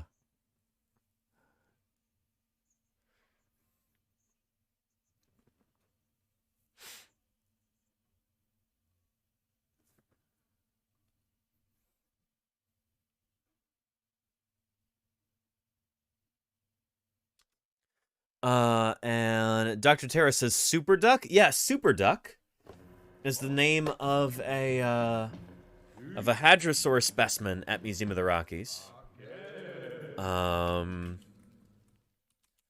Super Duck.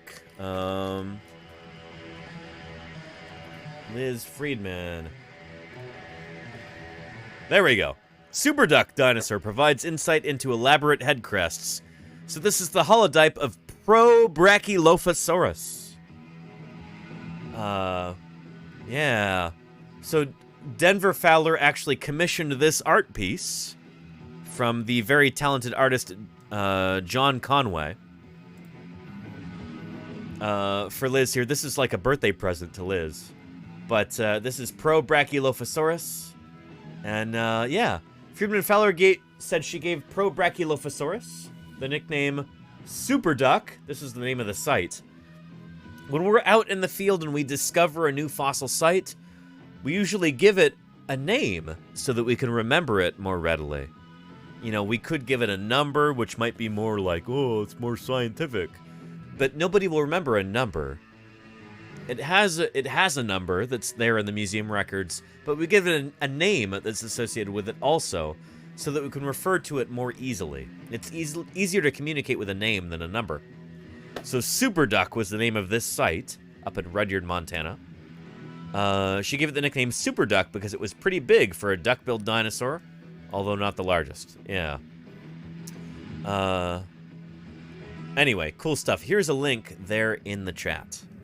I think this might be the same specimen that just got mentioned there with Mary Schweitzer's proteins work. So yeah. You emerged from your research writing fugue in time for Super Duck. I hope your fugue was very productive. Usually fugues are, right? You're just in the zone. Welcome, Upper Paleo person. It's great to have you here. Yeah. And is it related to Iguanodon? Yes. Duck-billed dinosaurs like this are related to Iguanodontians. They're probably descended from Iguanodontians. So, yeah, let me show you.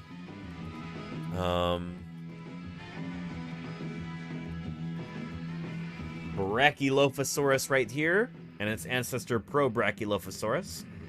They are related to Iguanodontians. They're the descendants of the Iguanodontians, it seems. So there's Brachylophosaurus right here from the late Cretaceous. And then Iguanodon bernosartensis from the early Cretaceous. So Iguanodon, whom I'm 3D printing right now, actually. This is the radius and ulna and the carpals of Iguanodon bernosartensis. We're printing an Iguanodon hand right now. The hand of this critter. And man, it's got some big beefy hands right there. Yeah, probably the ancestor of these critters. The hadrosaurs, duck-billed dinosaurs like Brachylophosaurus. who no longer have such beefy hands, nor do they have the thumb spikes anymore. And they didn't really need that after a while, it seems. So yeah.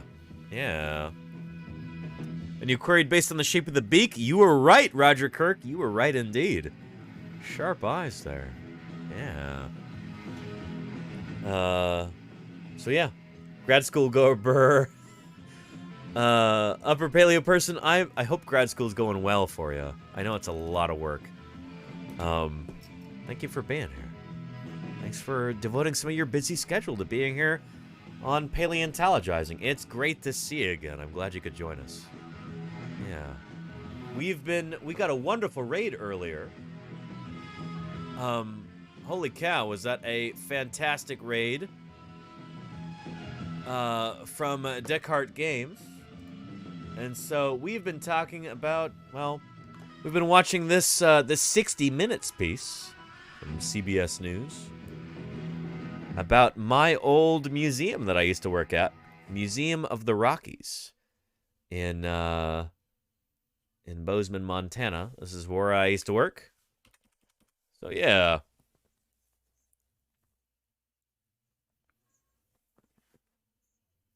Yeah.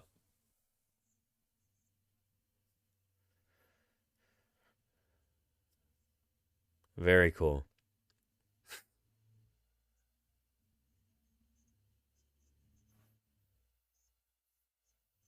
Yeah. I think nowadays, most paleontologists are pretty much on board with this. I mean, the thing about science is that things have to be replicable. You have to be able to replicate them again and again. Different people in different laboratories should be able to replicate the same results if it's actually true. And other laboratories have been able to replicate her results. So what may have seemed very far-fetched before, holy cow. No, it's making sense. It's working. Which is really cool stuff. Yeah. Yeah.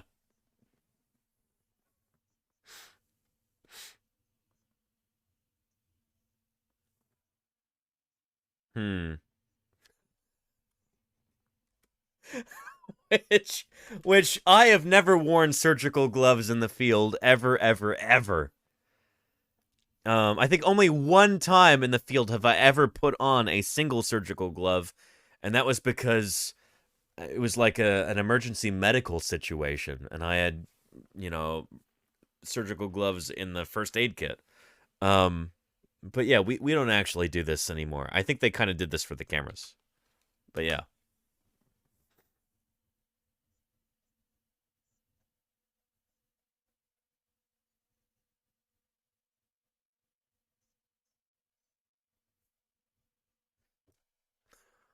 Yeah.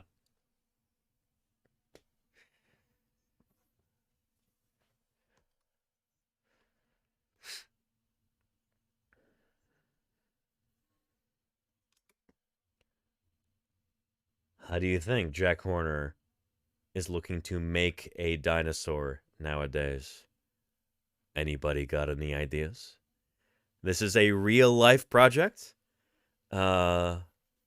There you go. Reverse chicken. There you go. Sarah on caffeine. Welcome to Paleontologizing. Sarah on caffeine. You are spot on there. Yeah.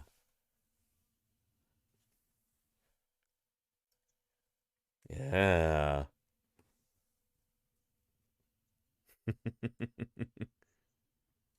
Yep.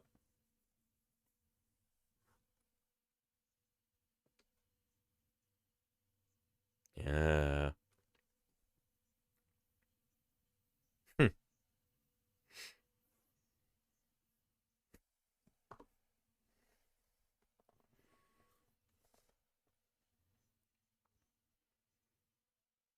Yep. Yep. Oh, yeah.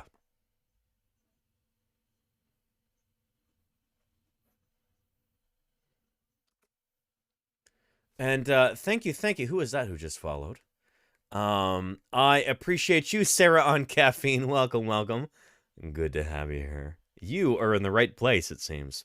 Welcome to Paleontologizing. Yeah. Yeah, look at that tail.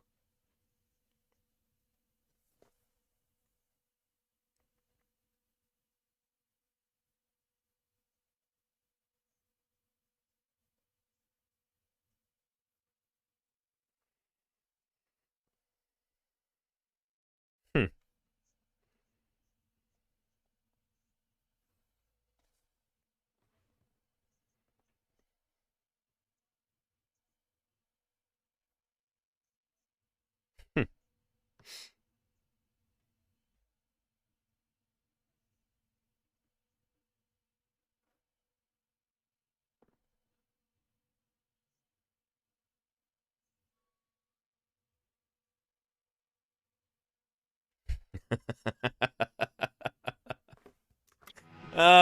So yeah.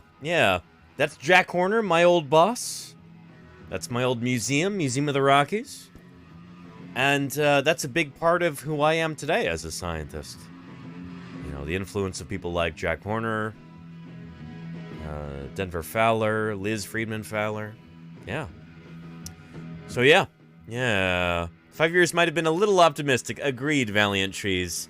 It's been... Shoot, this video came out when? 12 years ago. Here's a link there. But I would really recommend Jack's book there, How to Build a Dinosaur. I bet you could find a cheap copy on Thrift Books. Let's see. How to Build a Dinosaur. Yeah, shoot. $5.19. Or for hardcover, even cheaper. Very good condition. $5.49. You can also get an audiobook if you use stuff like Audible. There's there you go. Claire Burr, there you go. Oh, I beat you by a hair there, Claire Burr. Or by a proto-feather, we could say. But thank you, Claire. Yeah. And Valiant Cheese, no, I think that was uploaded to YouTube pretty much the same, because that's from the official CBS 60 Minutes channel there. I think this was the same week, or maybe even the same day that it premiered. But yeah, anyway, so 12 years ago. To the evolution of large mammals and to our own existence. Yeah. J. Munozar, thank you for the follow. Welcome to Paleontologizing. Good to have you here. So yeah. Clipper says, filament, it's doing fine. This 3D printer, it had enough on the spool that it should be able to go for the whole rest of the time. We should be good, but thank you, Claire. And J. Munozar, welcome to Paleontologizing. For those of you wondering what I'm 3D printing right now, this is... Here we go.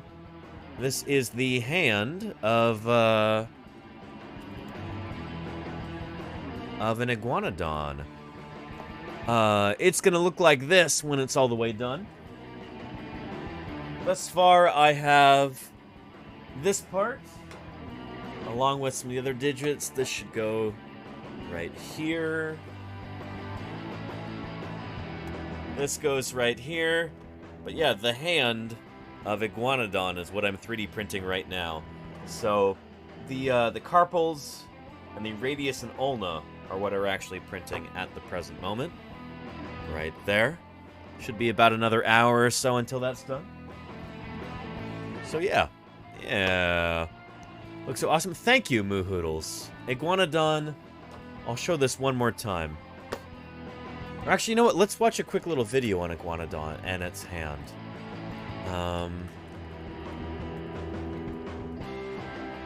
Here we go. Yeah. There we are. Hello there, welcome once again at the Royal Belgian Institute for Natural Sciences. I am Koen Stein, I'm a paleontologist, and today we have an exclusive look within the cage of the Bernissard iguanodons. Now, I'd like to focus, hand there. In this little clip on the hand of the iguanodon, and one of the most prominent features on the hand of iguanodon, I have a little aid to show you better. I'm glad he brought that. One of the most prominent features is the thumb. Wow, that thumb spike. And when these animals were first discovered, they didn't have complete With skeletons. sincere appreciation and gratitude, thank you very much for the 100 bits. Thank you for those bits, Feral Terminator. Jealous of how nice your beard looks. Well, thank you, Feral Terminator. Thank you. I actually just trimmed it today.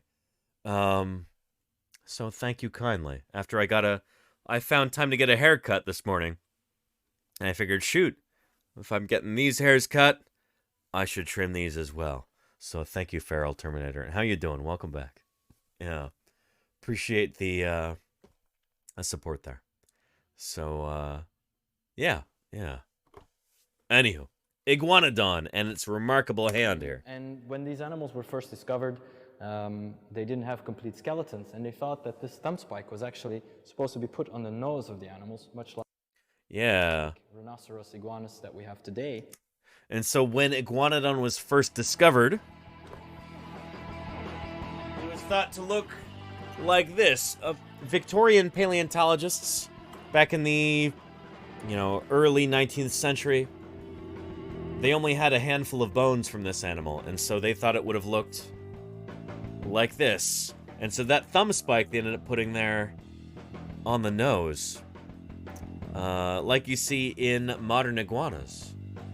So yeah, nowadays we've got complete skeletons. Actually, thanks to the discovery of all these complete iguanodon skeletons at Bernissart, now we know what they look like. So yeah, Iguanodon actually looked a lot more like this. Yeah, this beautiful critter. Wonderful illustration here by Gabriel Ugueto there. Yeah. And look at those spikes. Holy moly. Do not want to mess with those. So, yeah. And I cut the beard myself, Roger Kirk. I'm not going to pay for that. For a couple of scissors snips? No. I'm a starving scientist. I don't have enough money for a beard trim. Are you kidding me? Anyway.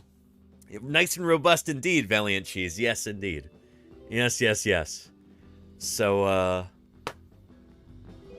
yeah. Anywho. Really cool critter. But because of the findings that of these iguanodons in Bernissart, we know that it's actually part of the hand. And in life, this thumb spike would have been covered by a keratinous sheath, making it much bigger. So like we see right here, again, much longer spike, much sharper too.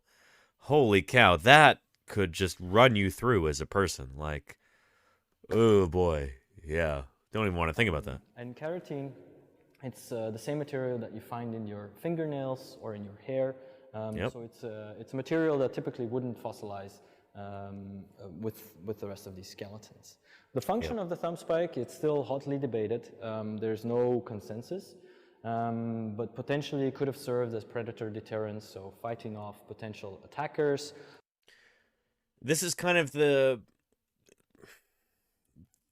preponderance of the evidence seems to point in this direction, that the animal would have used its thumb spike like that. In fact, yeah, here we go. In the Jurassic World Evolution 2 game, you can see some...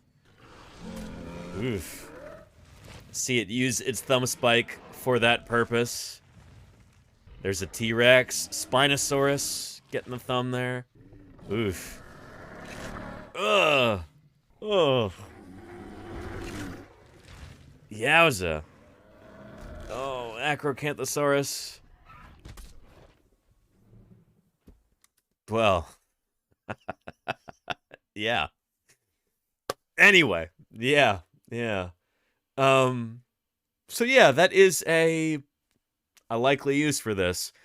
It seems to make the most sense that this was used for defense against predators, So yeah.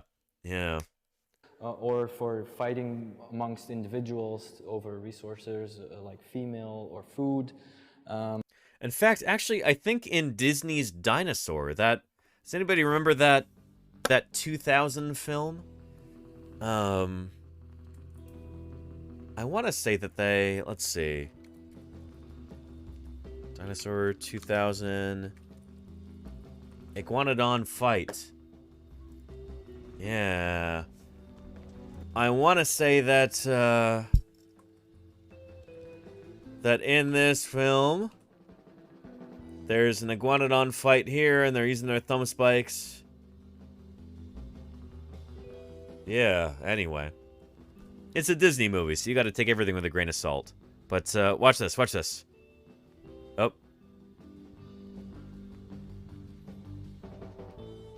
Oh, thumb spike. Use like a dagger there. Yeah. Anyway, you get the idea. Yeah. Yeah. So yeah. Yeah. So we still don't know for sure what this thumb spike was used for. Now, on the other side of the hand, down here, we have the pinky finger. And the pinky finger, it's much more flexible. It has many more joints. And so, I don't know how much more flexible it actually would have been in life. It does have many joints, but that's because it's digit 5.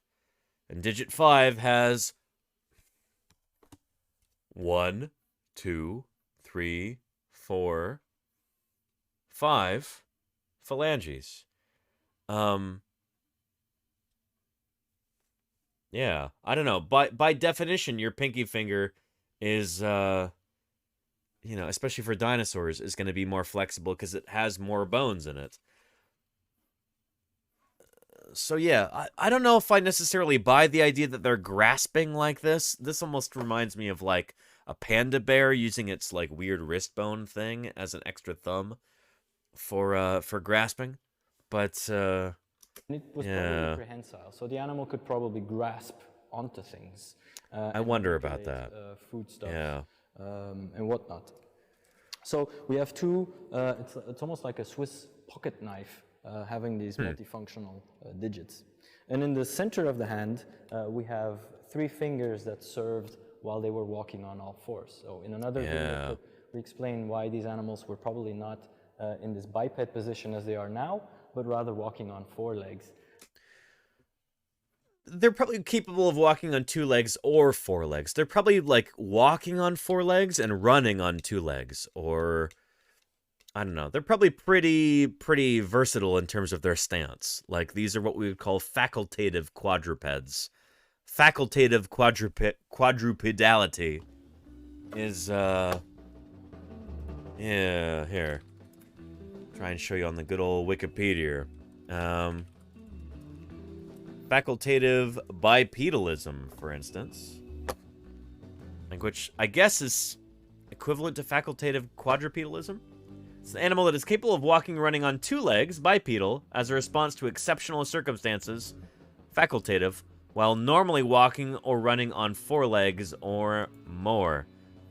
So yeah, this is probably what Iguanodon was doing, I would guess. It's, yeah, opportunistic quadruped, or opportunistic biped, opossum blood. Yeah. Or, I guess, yeah, opossum blood, you running up the stairs on all 4s. That would be opportunistic quadrupedalism. There you go. Yeah. Or maybe even on 3, says Mayor Space. Oh, I mean, yeah, dogs can do that. There are like, I don't know how many 3-legged dogs that live in my neighborhood, but I see them all the time when I'm out for walks. There's a lot of 3-legged dogs in my neighborhood. Presumably shelter dogs, so yeah, that makes me happy. They've got new happy lives with new owners taking care of them. But yeah, dogs get along just fine. They do, opossum blood, yeah. An iguanodon, though, I don't know. It's a little different. I don't think we have any fossil trackways of dinosaurs only walking on 3 legs.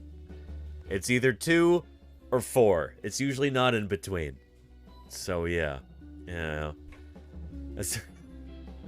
Mayor Space, I hope not.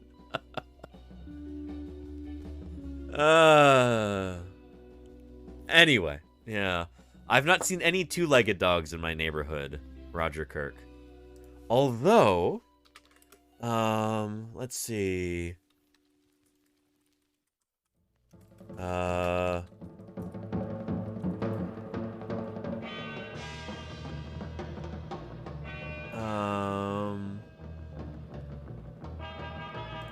Let's see. Yeah.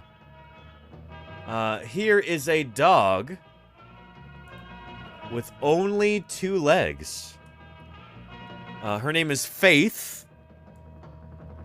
Not in my neighborhood, but this is a dog that you can watch on YouTube. Look at that. Holy cow. Animals, you know, especially fairly intelligent animals like dogs or birds or presumably a lot of dinosaurs, can make do with whatever they've got. You know, as long as their daily needs are taken care of, food and shelter, and they adapt. Exactly, Smurfosaurus. Isn't that nuts? Yeah. So a dog like this probably wouldn't do very well in the wild at all. Wouldn't make it. But, you know, living things can be remarkably adaptable if their basic needs are taken care of. You know? So yeah, it's an Abelisaurus, says Claire Bear. But yeah, there's a very happy dog. It's about having that support. Exactly, Valiant Cheese. Exactly. Yeah.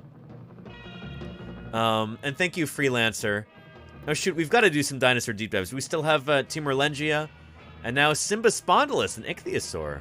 Thank you, Freelancer. We'll do that in a little bit. So yeah. Yeah, look at that. Pretty remarkable. Oh, she's tired. Yeah.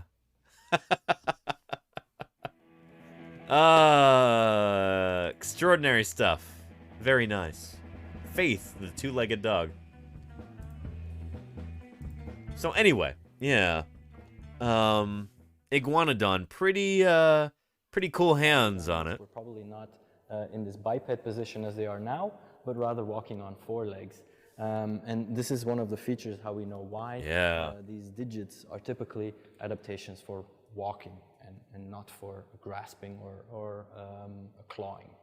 So yeah, this is one of those digits right here. There we go. Big old hoof on the end. This is not for clawing.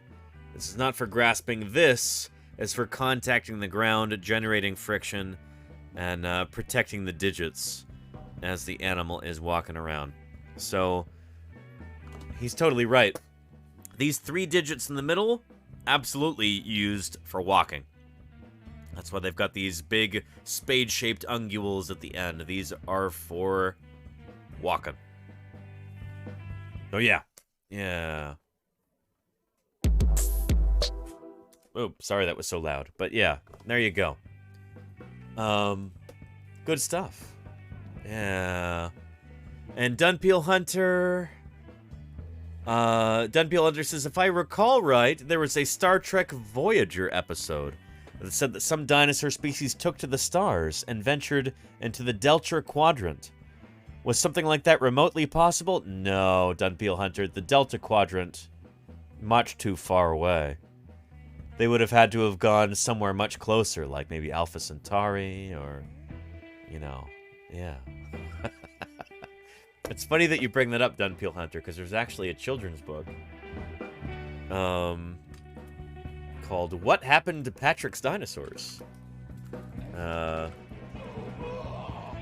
That actually deals with this very idea. Here we go. Yeah. What Happened to Patrick's Dinosaurs by Carol Carrick and pictures by Donald Carrick. Patrick was helping his big brother Hank rake leaves. Where did they go? Asked Patrick. Who? Asked Hank. Dinosaurs, of course. Patrick never talked about anything else. Well, some people think the world got too hot for dinosaurs, said Hank. And some think it got too cold. Or maybe an asteroid. Maybe an asteroid the size of San Francisco slammed into the Earth, into the Gulf of Mexico, throwing up a tremendous amount of soot and ash and blocking out the sun, causing massive worldwide ecological devastation that wiped out about 60%, if not more, of life on Earth, including all of the non-avian dinosaurs. Asteroid hit the Earth and covered it with dust. He showered Patrick with a pile of leaves. That's not what I think, said Patrick. And what do you think? Asked his brother. So anyway, Patrick thinks that dinosaurs and people used to live together, which people evolved like 65 million years after the first dinosaurs, if we're being generous. Yeah, and the dinosaurs used to, like, do all kinds of cool stuff for people. They made bridges, and they ran circuses to entertain people and blah, blah, blah. And then eventually the dinosaurs realized that they were just putting too much work into this relationship, you know? They were, eventually the dinosaurs realized that, shoot, they were putting in so much more than they were getting out, that this was kind of an unbalanced relationship here. And they decided that they would build a giant rocket ship, and they would take off into the stars in this children's book. So yeah, and then after the dinosaurs left, people reverted to this state. You know, they didn't know how to take care of themselves. You know, they're like the, you know, toxic ex-boyfriend.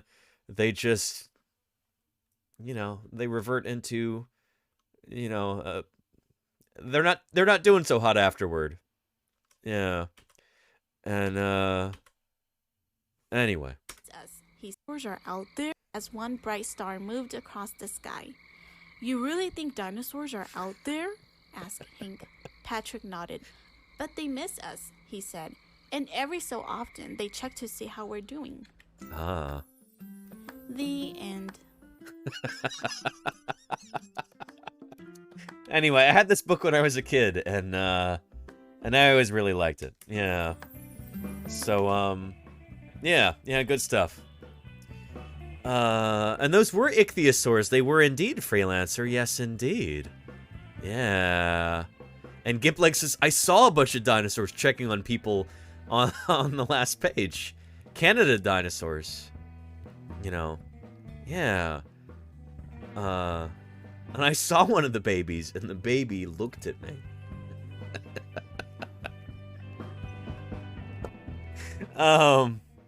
Yeah. Good stuff, Gimpleg. And good stuff, whoever asked that question about, Dunpeel Hunter, yes. So the thing is, dinosaurs, as far as I know, never did make it into... What am I saying? No, dinosaurs have made it into space on multiple occasions. What am I saying? Yeah. Shoot. Yeah. There we go.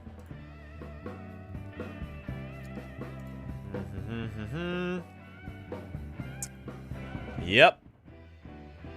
The first dinosaur in space. Godzilla versus Monster Zero. There you go, Rodan. Yes. Even before... Well, actually, I guess it was after that. Yeah. The first dinosaur to ever make it into space was Maiasaura.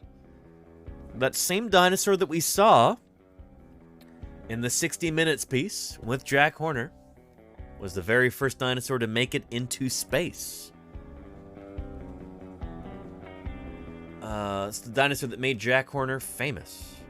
Yeah, a piece of fossilized bone from a baby Maiasaura, along with pieces of Maiasaura eggshell, taken into space by astronaut Lauren Acton on a NASA mission in 1985. Not a bad record for Maiasaura, being totally unknown just 7 years earlier. And the first dinosaur in space. The second dinosaur to travel into space was the skull of a Coelophysis, If you've ever seen Walking with Dinosaurs, you know Coelophysis. Probably the most famous of the Triassic dinosaurs. Now, the skull was sent into space on the U.S. Space Shuttle Endeavour on the 22nd of January, 1998.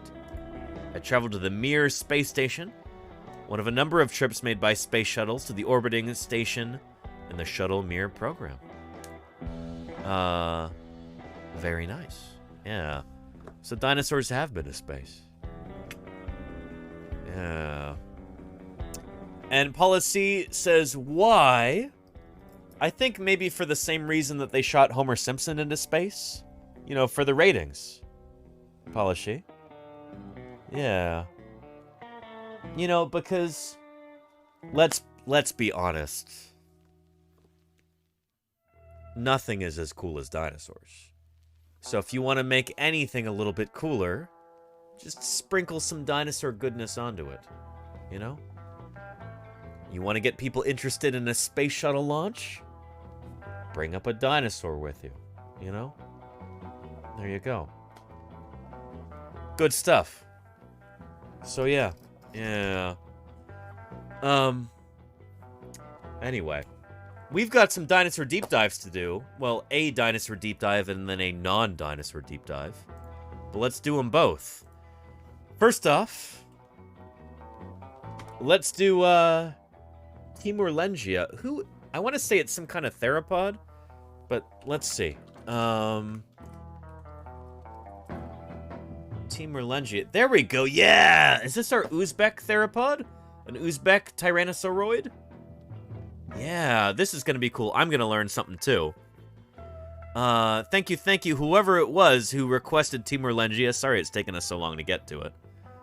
But, here's our dinosaur deep dive for this animal. This looks like a Tyrannosauroid. That's about the size right there. It looks awful juvenile-y. Looks like a juvenile. But, yeah, Timurlengia. Let's talk about this critter. An extinct genus of Tyrannosauroid theropod dinosaur found in Uzbekistan. Yeah, Central Asia has become something of a new frontier in dinosaur paleontology in the last decade or so. From the Bisekti Formation and the Kulskum Desert, hailing from the Turonian Age of the late Cretaceous, the type species Timurlengia uatica. There you go. It's depicted here with proto-feathers, because it probably had those. The proportions of this look very juvenile-y to me. So I wonder if they've done histo on it. Yeah. So, but the history goes back a long time. From 1944 onwards, Tyrannosauroid fossil material consisting of single bones has been described from the Bisekti Formation by Soviet or Russian researchers. In 2004, a team discovered a brain case which would have anchored the dinosaur's neck muscles and protected its brain and ear canals. The brain case was stored in a cardboard box. Again, when I talk about how we usually have very limited budgets in dinosaur paleontology, case in point. Cardboard box. And the Zoological Institute of the Russian Academy of Sciences, until Tyrannosaur expert Steve Brusati identified it as a distinctive new species in 2014. So in 2016, he and Averianov and Hans-Dieter Sues, Amy Muir and Ian Butler named and described the type species Timurlengia uatica. The genus is named after Timur-Lenk, founder of the Timur Empire in Central Asia. The specific name, uatica, is Greek for well-eared. U meaning true, and otic, like the otic nerve, ear. Because detailed CAT scans showed that Timurlengia had long ear canals for hearing low-frequency sounds. This looks like a juvenile to me. It totally looks like a juvenile. But, yeah, the species is based on the holotype consisting of the brain case. So this, unfortunately, is another dinosaur named based on a single element. One bone that this dinosaur is named after. However, other bones not belonging to a single individual and described in 2012 were referred to the species. So we've got the right half of a brain case, a right maxilla, a left frontal bone, a left quadrate. These are all skull bones. Dennary is a lower jaw, right articular and angular. That's also from the lower jaw. A front neck vertebra. We've got an anterior cervical. A posterior cervical, rear neck vertebra. The neural arch of the front back vertebra, middle back vertebra, tail vertebra. Nothing here that we could use to section. So these could very well all be elements from juvenile tyrannosaurs here. How late is the Bisecti formation? Turonian. Yeah, shoot. At this point, you very well could have very large tyrannosaurs walking around.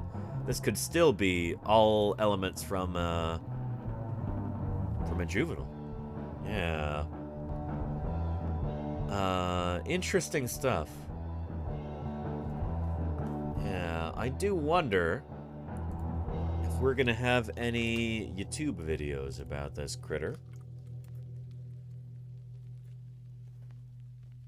Yeah. This is interesting. Let's take a look. Yeah.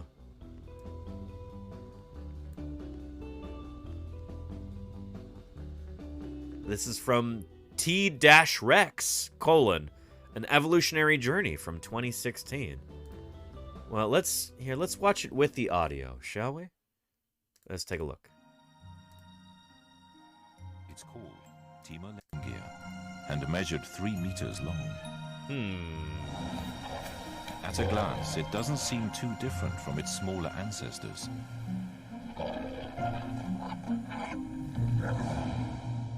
But internally, it's dramatically different. How different? Early small tyrannosaurs developed a keen sense of hearing that allowed them to quickly sense enemies and escape, helping them to survive. A sense called hearing, to use a technical term. And that's it, I guess. Yeah, I don't know. I don't necessarily buy Brusati's idea that it took tyrannosaurs a really long time to get big. Like, we already know that's not the case for tyrannosauroids like Eutyrannus from the early Cretaceous of China. I don't know. If there's anything that we've learned from the history of paleontology is that usually it doesn't take animals very long. Like, it doesn't take lineages long to get big. So yeah, I don't know. I think this whole idea that like, oh yeah, there were a bunch of small tyrannosaurs and then suddenly they ballooned in size. Or it took them a really long time to get big. I don't buy that. I don't know. The description mentions the holotype is subadult. Well, there you go, Claire Burr. Yeah. And another one represents a larger adult individual. How much larger, I wonder? Yeah. But anyway. Yeah. So Smurf, you might be right about that, but I don't know. Who knows? I've never actually published on Tyrannosaurs, so who cares what I think? But yeah. Let's do Cymbospondylus real quick, and then Lenina, is it okay if... Lenina, do you want me to open your box today or on Monday? Because I could do either one. I want to wrap up the stream pretty quickly here. But let me know if you want me to open up before the weekend, and I can definitely do that. Whichever works for you, let's do that Monday, Lenina, and we can talk all about Komodo dragons after that.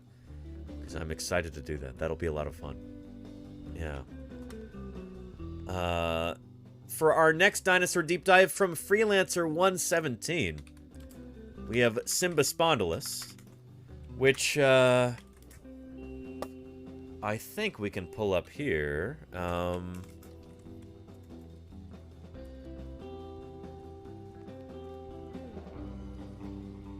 So Cymbospondylus is not a dinosaur.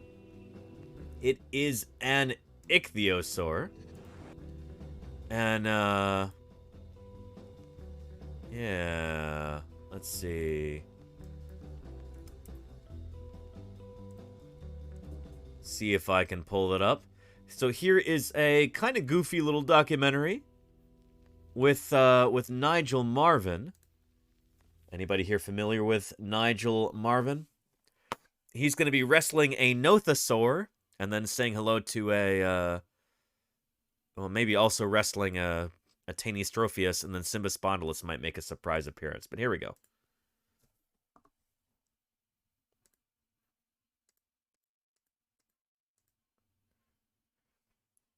So the premise here is that he's a time-traveling naturalist, diver. It's a little goofy, but it's fun. Good stuff. Yeah.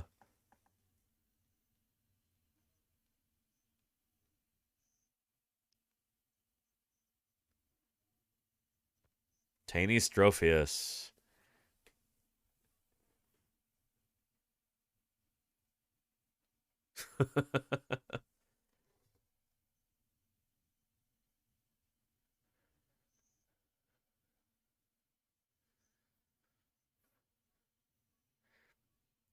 No, leave it alone. No, don't molest this poor creature. Don't bother it.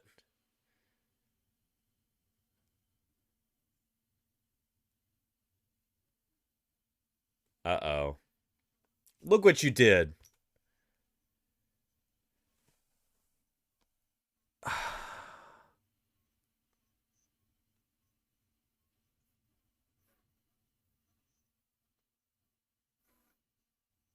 Yeah, what's it gonna do now? You just took its tail off.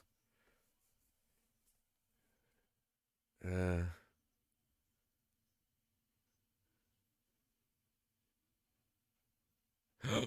there we go. Cymbospondylus.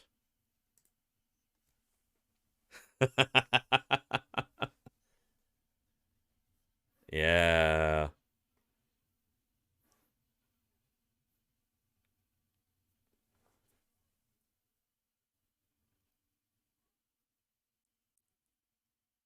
What a cool critter, Cymbospondylus.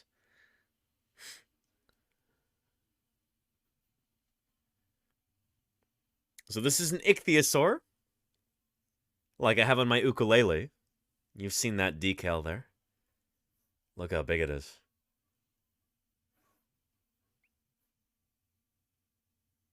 Yeah, very, very cool. Ichthyosaurs are... I don't think they get nearly enough attention. They are such cool critters.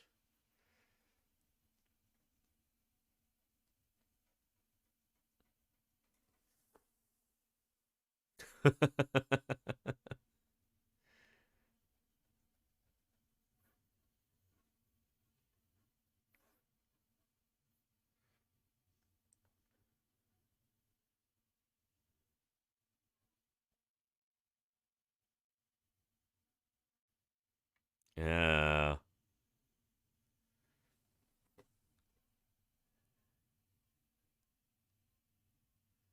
Anyway, yeah, that is from the series Chased by Sea Monsters with Nigel Marvin.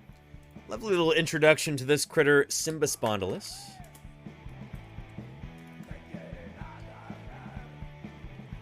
Which is, and I want to make this very clear, not a dinosaur. Cymbospondylus is a kind of ichthyosaur. So ichthyosaurs, whose name means fish lizards, these are great big marine reptiles. They might be related to something like lizards or something like that. It's kind of hard to say. But, yeah, because they're just so different from just about everything else. But yeah, Cymbospondylus. Great big marine predator, pretty much the top predator of its ecosystem, most likely. There it is on the bottom there. Another wonderful illustration by Gabriel Ugueto there. Very nice. But they are really, really cool critters. I work on dinosaurs, so I don't know a great deal about these critters. Let's do a little bit of reading about them. The name means boat vertebrae. It was a basal early ichthyosaur that lived between the early and middle Triassic periods.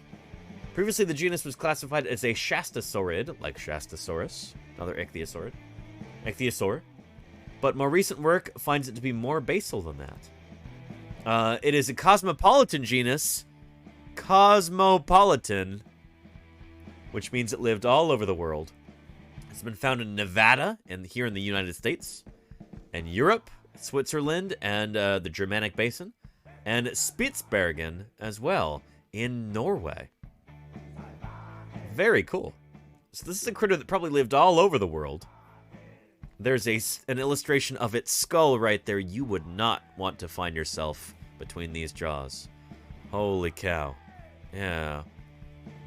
And Freelancer... No, these critters died out, I think, before the end of the Triassic period. So more than 200 million years ago, these animals died out. Yeah. Description. So nowadays, ooh, look at that fishy fluke on the tail. That is a new development. I didn't know they had that. That's really cool. Yeah, really neat animal. Really awesome morphology. There is the type specimen at the Field Museum of Natural History in Chicago. So this is the original fossil that Cymbospondylus was named on, I guess. Of Cymbospondylus nicholsi. There we go. Okay. So of that particular species, that's the type specimen. But, yeah, cool stuff. Very cool indeed. So they lived from about 249 to about 237 million years ago. So from, yeah, pretty early on in the Triassic. But they probably gave rise to other ichthyosaurs during that time. And George, New York, they died off a long time before the Great Recession. Oh, no. But yeah. So anyway. Yeah. And that was a double negative? That ain't no double negative, Lenina. What are you talking about? What you ain't not talking about, Lenina? Double negative. I don't know what you're talking about. But yeah.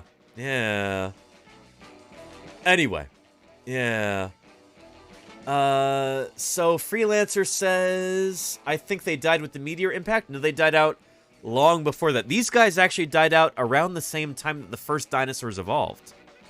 So these are from very, very early in the Mesozoic. From like, yeah, let's take a look at, let's try this. I didn't do anything. Stream Deck button. Anyway, take a look at this time scale here. There we go. And these are not dinosaurs. Oh, okay. I see what you mean, Lenina. No, these are definitely not dinosaurs. Yeah. So, here we are today, 0 million years ago. At the top of the Cenozoic period. And then the further we go down, the more these numbers increase. We're going back in time. Dinosaurs died out 66 million years ago, except for birds. Birds are still around. But 66 million years ago is when that big asteroid hit at the end of the Cretaceous period. The Cretaceous. Then we move into the Jurassic and the Triassic way back here. About 237 million years ago. Like the end of the Ladinian stage of the Middle Triassic. That's about when Cymbospondylus would have died out. Right about there. So yeah. Yeah. They died out a long time ago. But they may have left some descendants. Ichthyosaurs as a group. Ichthyosauria. These critters, I think, make it into like the early or middle Cretaceous. Yeah.